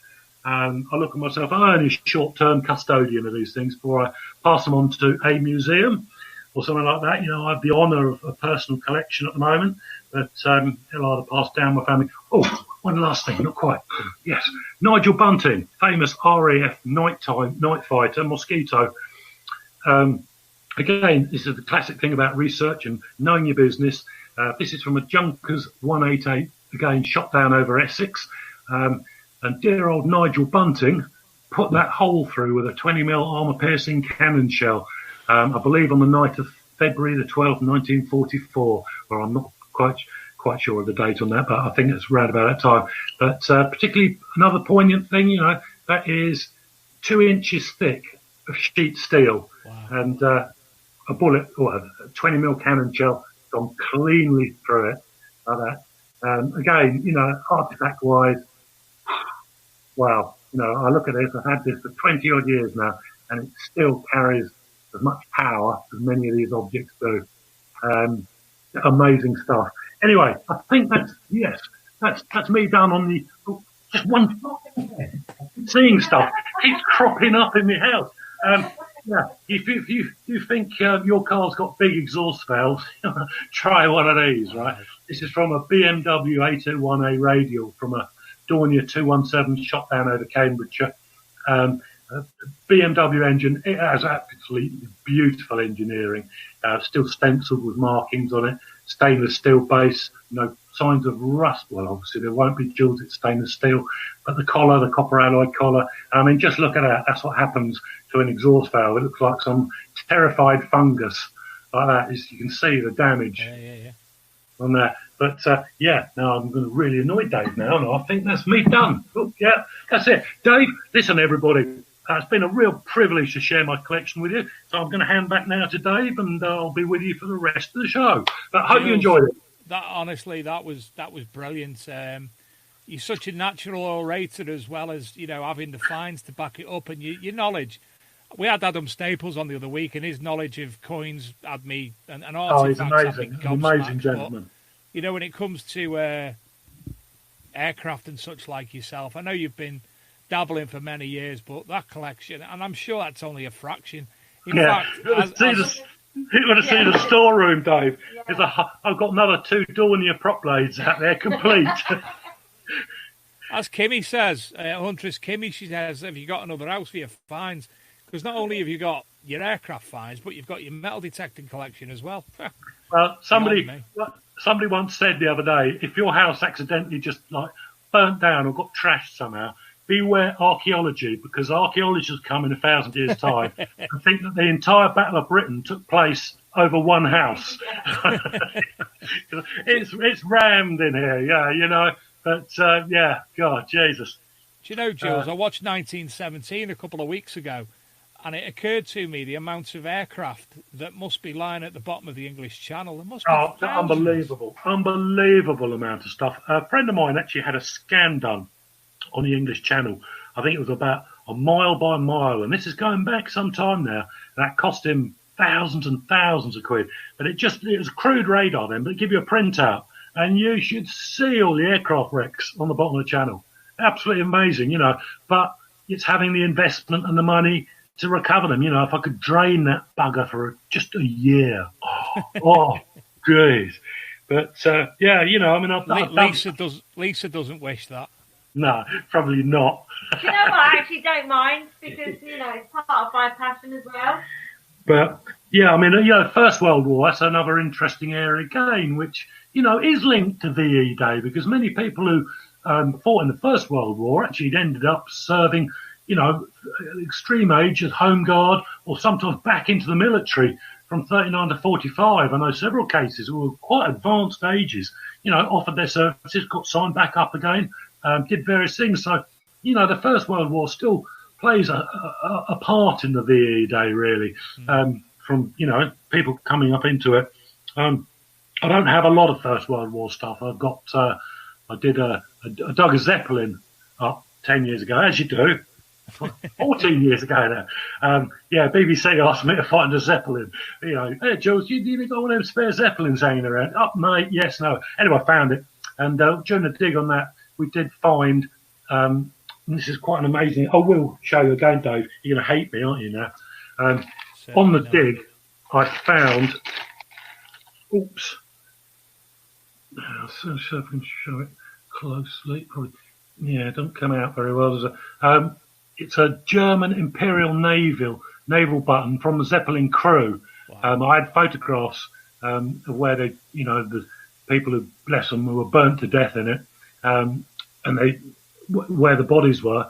There were these buttons in the fields, and interestingly, I also found in a piece of Zeppelin wreckage this British bullet, 303, which was embedded deeply in a piece. It's now migrated. It was only a small bit of solder, but it confirmed that it had been one of the bullets used. And I gave this image, or a photograph of this bullet, to a gentleman who's just published a book called The First Blitz in 100 Objects. And I didn't realise, but the 5 flimsy British fighters that attacked this Zeppelin actually logged down the types of ammo they were using, and only one of those pilots was using this particular type of ammo. So he has actually attributed this bullet to a dark night in June 1917, and actually to the very person who fired it at that Zeppelin. Wow. And that, ladies and gents, for me, that's history. I know it's not VE Day, but, in my enthusiasm, just thought I'd share those First World War objects, because they are, in themselves, so rare. Looking at comments, Nick West actually put on earlier that his grandma helped liberate Belsen. Yes, I saw that. That must be a phenomenal story. A book there, I bet. We've got a World War II Canadian troop site to detect once the lockdown's over. Nick says he gives 90% of his collection to museums. Steve Pettiker would love to have a day with Julian just for all the stories. So would I. And we could have gentlemen, beer as well. Yeah, as soon as this lockdown's over, mate, we'll drink some of that fermented fluid in volume and have a damn good meeting somewhere. The one thing I wanted to look at tonight and talk about tonight, wasn't able to do so. I absolutely know nothing about my own family in regards to serving in the World War II. So I asked my brother, who's done the genealogy and whatnot, and it turns out that all that he can recollect is one of my mum's cousin served and died, and also my granddad, my dad's dad, George Stewart Byron. I tried having a look before, but I couldn't find anything. My brother's got his medals, and all I know is that he served in Africa. So that's something I'm going to be following up on in a couple of days, definitely, because I know that Ancestry is still free till tomorrow, so we can. It is, yeah. And as you may know, we've got Tony Kaywood on Thursday's show, which we're going to be discussing genealogy, reading LiDAR maps, reading old maps, etc., research for metal detectorists. I think it's about time, Jules, that we jump onto the Best Radio and TV show Facebook page and have a look for it, which is littered with your finds, by the way. Yeah, sorry about that. Hogged it a bit, didn't I? We'll share the screen again. As soon as the screen alters, I'll be able to pop on over there. There we go. So the first image up was, I take it that's the one we've just seen. Yeah, just seen that one, haven't we? Yeah. That gives it better scale there. The second one. Yeah, there's an SC50 at Thaxted in Essex when I was out with bomb disposal. You must have some stories. Now, what's this little baby? This is a bit of a bigger one. Yeah, that's another Dornier prop blade, bent because it fell 5 miles out of the sky after being hit by flak. Wow. And the same anomaly, same aircraft, but straight blade, amazing.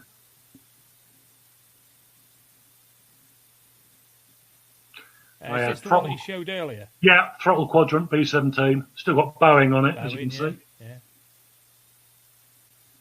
Now on to Ian Jackson. This is Sky, our youngest viewer. Sky's hand grenade plug, World War One, World War Two. I think someone said World War One. They should be dated. Normally they've got a code on the bottom, but yeah, could be. I'm not an expert on Mills grenades, but it certainly is a Mills grenade base plug. I'm glad you said base then. Yeah. A World War One bag clasp. Ooh, never seen one before, but fascinating object.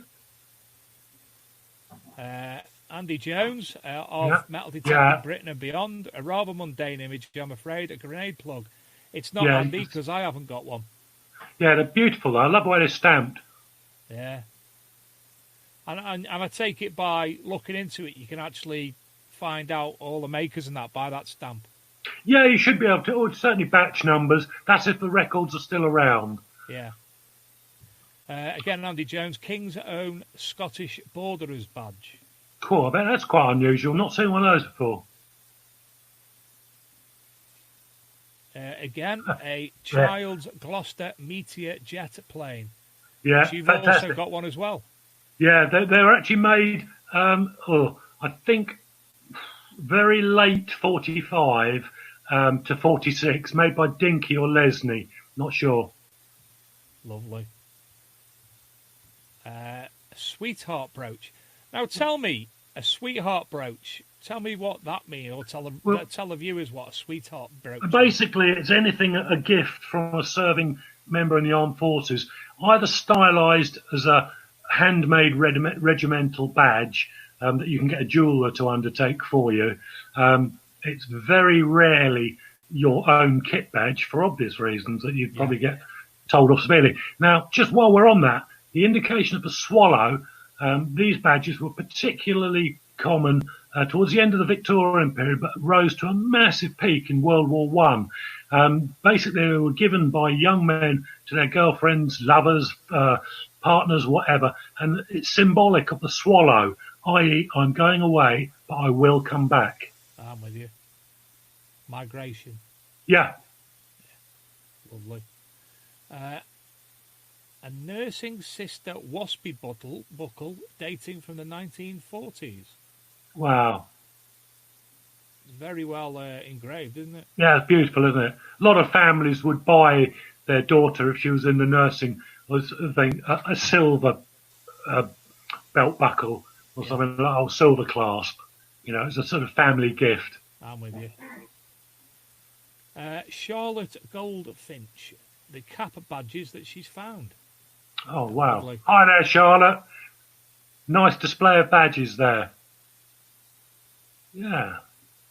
You like your badges, don't you? I do, yeah. Andy Jones again, and finally a G6 service star. No name on it, denoting awarded to a British soldier, not a Commonwealth one. Interesting, in nice condition as well. Do you know, I ran a metal detecting event for the Mayor of Rochdale up in Rochdale, and somebody had a token, you know, like a big coin thing with all the dates and whatever of it on there, like a medal. It wasn't like a medal you'd have with the bit of material. It was like you know what I'm on about. Yeah, and that I know. I can't even remember who it was, so I could have asked him. A backguarding find from the other day, 303 RG7. Nice one. Spitfire or rifle, I don't know.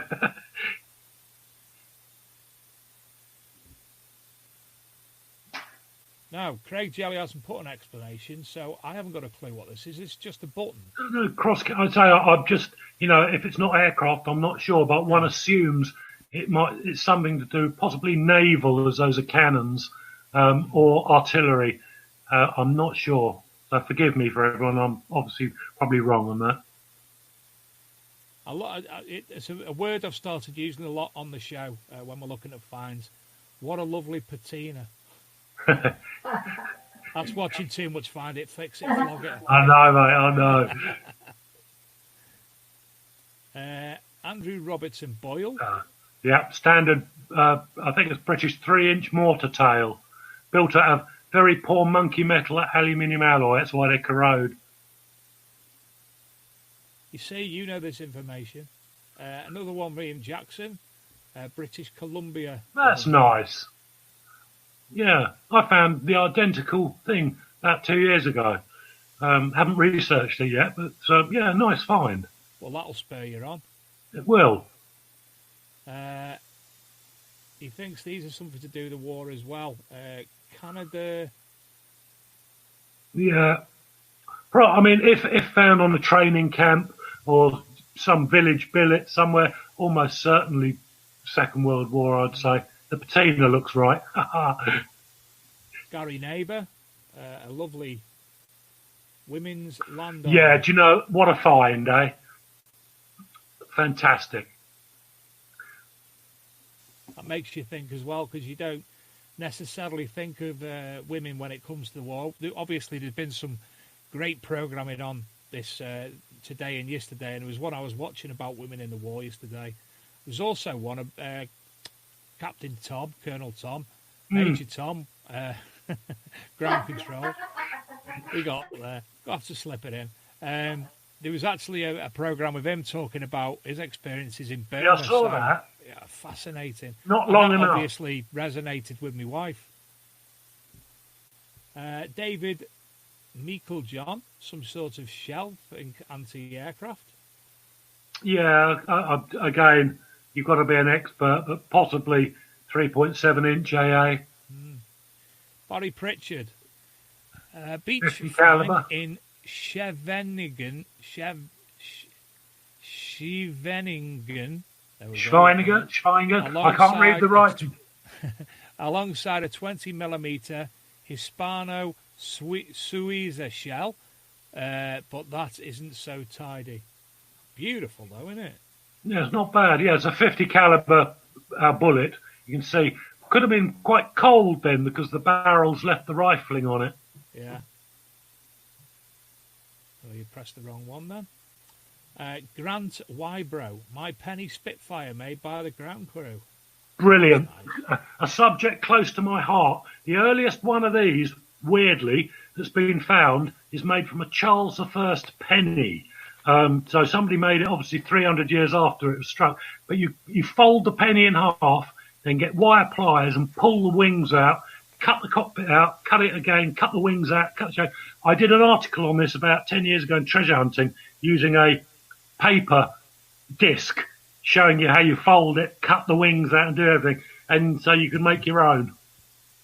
So this one here, is it not soldered or something to the coin? No, it's just a penny folded in half and then you pull out the wings from the fold with tin snips or whatever. And then, you know, your penny folds right along the middle of the fuselage and you cut the tail out of the penny fold, cut the cockpit out, and then just make it. And you know, I'm with you. That's not a bad one. I mean, it's I misunderstood. I thought that it was actually an old coin, the George coin, with that attached to it. I don't think it. I think that's there for example to tell you what it is. Scale, but it gives you the dimension. Honestly, I've never heard of the penny Spitfire in that sense. That's loads of them come up, but that's a good one. Another picture of it. Yeah, beautiful. In fact, with a slope back, that might actually be a penny Hurricane. Looking at that. Do you know, I don't live very far from a lot of Spitfire-related stuff. The gentleman who invented the Spitfire, obviously Stoke-on-Trent. So when I take... when I pick one of the lads up for work occasionally, we pass the big New York mural on the name of his, I can't remember his name, road in Stoke-on-Trent. Look at that, the other side. Yeah, I can see that now. Yeah, that's the seam of the folded penny. I'll try and make one of them. And there's some information. Tiny brooch models of aircraft made from pre-decimal pennies were commonly seen as gifts handcrafted by RAF ground crews for their girlfriends, wives, mothers during World War II. The Spitfire was the obvious choice of shape for this jewellery. This sample has been photographed at our Cosford Air Museum. That's very shiny. Where are we up to? Aaron Meehan with his pig sticker. Now that is good. That isn't bad at all, that is it? Lucky to find that made of steel or iron, but, you know, wow. Yeah, very poignant You find see, that. if that was me now, I'd be tempted to take it to work and put it in the rust bath and see what happens. Well, and get it out. sooner or later you're going to have to, because it will perpetually expand and crack. Yeah. You need to get it down to hard base metal, preferably, and then lacquer it, because it will crack and splinter. I lost a Saxon spearhead like that. Just blew apart, turned into about 500 pieces. Grant again, I found these two together, a World War II medal and an American peace dollar. Oh, very nice. Look at that. Lion standing on it. Is it a griffin? No, I think it's a lion, isn't it? Oh, is it laying a lion on a griffin? I can't see. Looks like really. a lion on a griffin, yeah. Yeah, or some type Beautiful. of fantastic. But that's got a story to tell. Definitely. This is the reverse of both. Brilliant. This is where I'm getting jealous. I want to go out metal detecting again, mate. Fuse heads from anti-aircraft shells by Chris Mussell. Yeah, not in bad nick. They're made of aluminium, sometimes with or a sort of magnesium type alloy. That's why it doesn't preserve very well in the ground. But lovely examples. Chris Mussell again, 50 caliber aircraft cannon shell. Gosh, size. Yeah.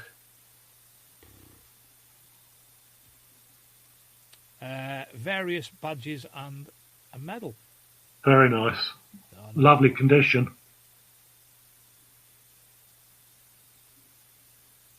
Mr. Pettican. Yeah, I think I saw this. That's beautiful. That lead toy looks to me as if somebody's tried to make an Armstrong Whitworth Whitley out of that. Looking at the twin boom tail, I can't see any other aircraft at the time that would fit that thing. But brilliant. Tom Trussell. Crashed Messerschmitt 110 bomber. Bombed the wrong airfield in Croydon, shot down over Pevensey on way home. I know that crew one. members got out. My mum was in the Royal Artillery in World War II on radar with anti-aircraft batteries. So with that connection, don't mind finding shrapnel. Yeah, fair play. Lovely exhibit. There you go. The German Me-10 110 bomber shot down in 1940. Crew got out okay. Plane was removed and taken to USA. Pieces remained. That's it. Where's that gone? Oh, no, I know where it is. There, isn't it? And there's the exact location. That's love the then and now shots. Unbeatable. It's even got that ridge of grass, hasn't it? Aye. Yeah. An old hedgerow or ditch.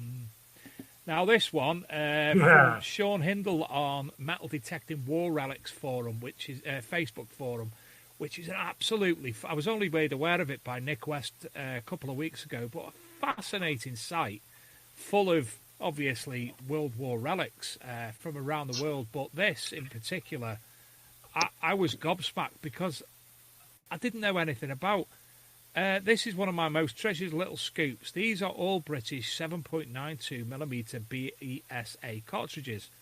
They've been made into chess pieces, found on an old tented transit training camp used by an armoured unit just before they left for D-Day. Very personal find. I was gobsmacked at them. Yeah, I was too. Absolutely fascinating. Do you know there's an image that's disappeared? Now, am I getting all the comments here or not?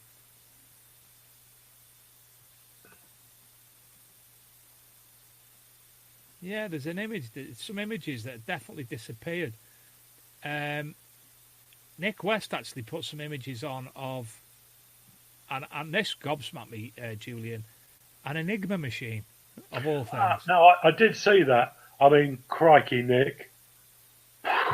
You know, any Second World War find. Yeah, I did an article in the magazine about a year ago about a Romanian group who were doing a German bunker that had been hit by some big artillery shell, and they did find the drums and spindles from an Enigma machine, but nothing comparable to that one that you put up. I mean, just an amazing. What a find! What a find! Can't seem to find it. It must have been removed. But when I saw that, I was blown away. Absolutely brilliant. This image of my own, I sent you the images a couple of weeks ago. Didn't I remember that. Well, I'm not actually sure that the bullets are all now, Jules, because I got a Scotch Brite wheel to them this afternoon. Yeah. Again, thanks to Find It, Fix It, Flog It, to try and clean up the outs, make it shiny, if it was brass, if it was copper, etc., etc. And I can honestly say I've not got a clue. I'll send you the pictures when tomorrow, but I hasn't cleaned them up. The wood itself still remains. At the base is a wooden insert also. So at the bottom there's a wooden insert. Oh, you know, there's also 1, 2, 3. There's probably, say, there, one adjacent a little bit down, and adjacent there, and one at the back, there. Like little wooden inserts there as well. So it's like... quite strange. I am wondering, you know, whether Dad or Granddad might have given some small lad in the 50s these rounds, and to make them a little bit more realistic in the games of war they were playing, the kids just rammed some sticks down them and polished them off and made them look like bullets. Yeah. I mean, a handful of fired shell casing is not too good, but if you've got your stick rifle pointing at, you know, Tommy over the street, and you can slot something like what looks like a bullet in, a bit more realistic. An empty shell case, it's a bit naff, really. So I wonder whether Grandad or maybe the kids themselves have modified them to make them look more realistic for a game. Well, yeah, if you can see where the finger is there, my pointer, Yeah. you can see one of these depressions, small depressions. There's 8 in total. So one there, you can actually see the edge of one there. So there's one adjacent there, and there's one round the back of that one.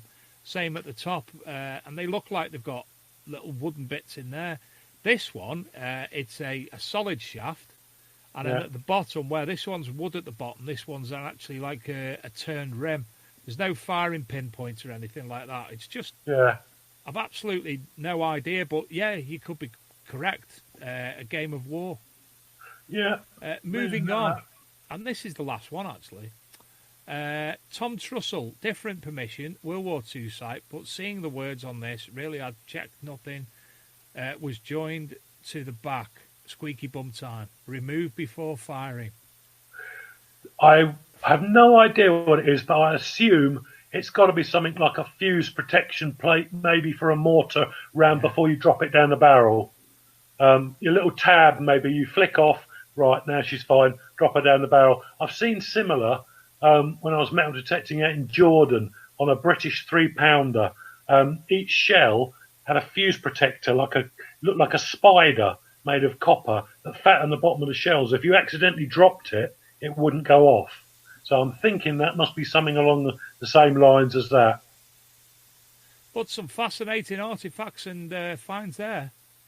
Top dog, mate. Fantastic response to, well, you know, I'm bound to be biased, but a fantastic subject. I mean, amazing. We've thrown this together, as you know. Luke rang me yesterday, said, I've got an idea.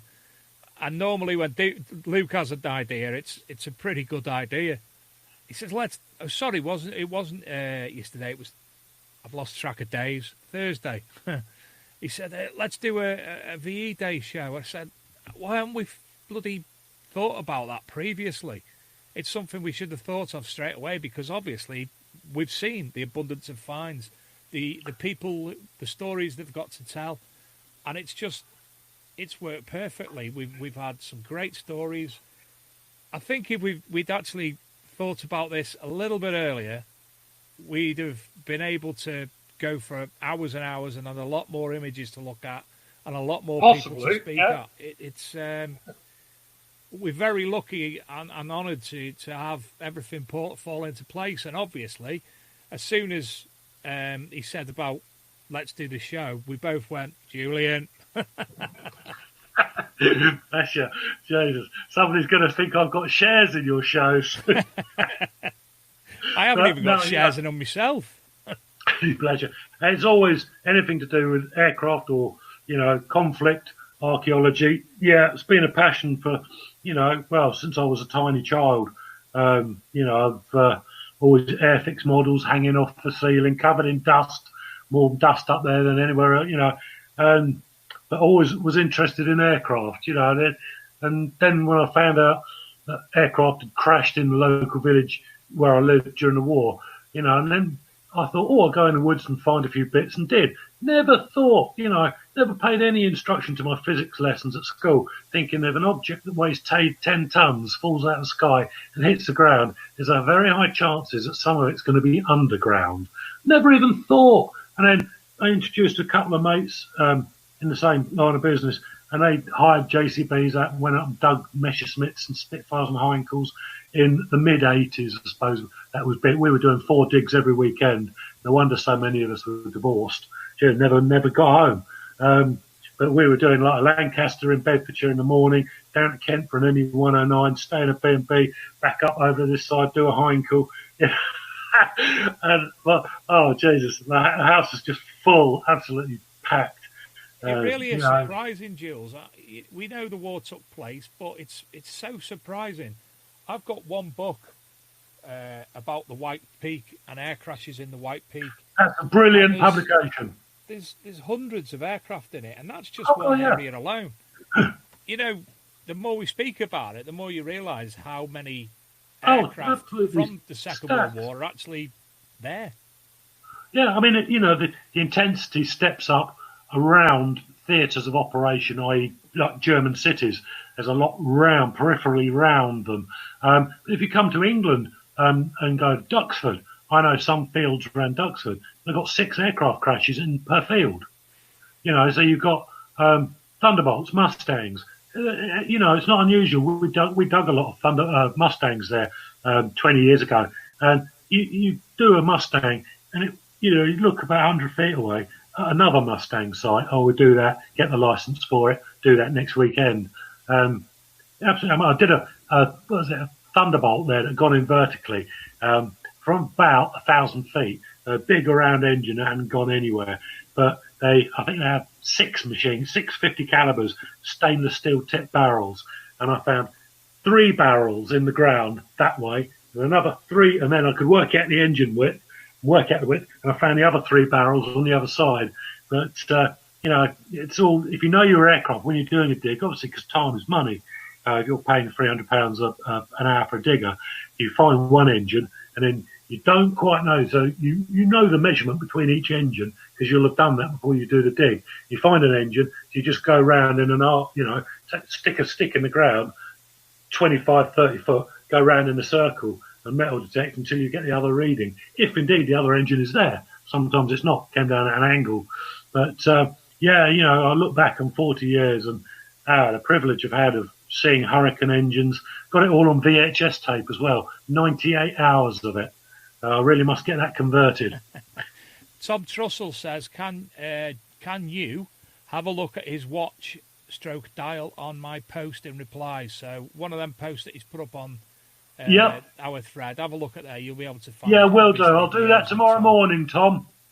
I was trying to share the screen again just to show. Oh, yeah, do it now if you can. No. It's not shared. I just wanted to obviously show people that Treasure Hunting magazine, the website where you can get it from, Greenlight Publishing, etc., etc. So, can you let them know the website?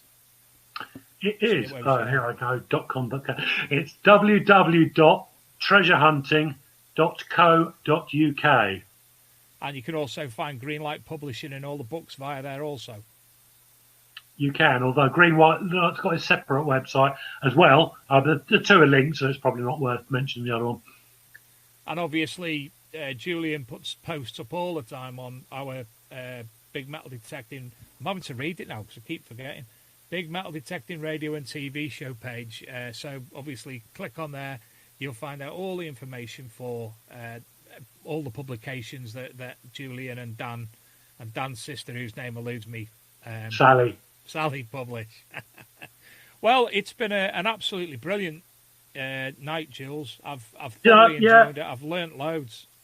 Yeah, do you know, it's a real privilege to feel the people out there listening, and also like the two ladies earlier, you know, sharing their family things. You know, that's an honour to hear that. I'd never until tonight, I only can't know about everything and everyone, but that's two more that I now know about. And again, it's to hear the stories, a great, intense privilege, and so people's listening, get out there, interview Grandad or Dad, as the case may be, and get that information in. It's easy enough to do. You've got phone recorders on your phone, piece of pedal. I've got one here, a little voice recorder. It can all be put on the computer. And it's easy enough to find an application that will transfer words, audio words to written words as well. So, it's simple. I want to thank tonight Nick West and his group, Metal Detecting War Relics. Got there. Make sure you look at that fantastic little page. Yeah, it's a great website. Well done, Nick. UK Metal Detecting UK Veterans. They've changed the name of the group. But again, thank you for allowing us to piggyback on there, because obviously, the content tonight would be appreciated by their members. Digger Dawn's allowed us to piggyback on there. Scotty B on North of Tyne. I think yourself, Mr. Hart, has shared it. Obviously, thank you to all the viewers and the listeners when this gets uploaded as an audio file onto our podcast. It's been an honour to take part in tonight. It really has. Yeah, it really has too. I'd learned more about, for me, Deborah's dad, which I knew all about him, but I didn't know the depth of how things went. So, and obviously your little toys as well, Mr. Hart. It's been an absolute pleasure to see them. Oh, no, it was a good excuse to get her out again. Getting to the age now where I said, oh, have I got one of those? Oh, interesting. Well, before the show, setting up before the show this afternoon, there's lots of things that I want to follow up on personally now. And, it's thanks to VE Day. It's thanks to Luke coming up with the idea. And obviously thanks to the people who were involved for me to look at things myself a little differently. So what can I say apart from it's been an absolute pleasure. Thank you, everybody. Absolutely, so, thank you. As Luke says, see you all Thursday night at 8 p.m. With Mr. Tony K. Wood, and we'll be doing the research in the history of sites and the genealogy and such like as well. So we'll be handing over control of the studio more or less to Mr. K. Wood to do show and tell. Julian, cool. Thank you as ever. It's been a pleasure. No, great honour, mate. You keep up the good work, and thank you everyone for listening. Really makes a great difference. Okay, over and out, guys. Thank you to Luke in the background as well for producing. It's been a pleasure. Ladies and gentlemen, I'm Dave Sadler. That's Julian Evan-Hart. Good night. Good night. And I went over to show them. Sorry, it's DJ. I think this is what people or a toy shop. A little bit too much the situation.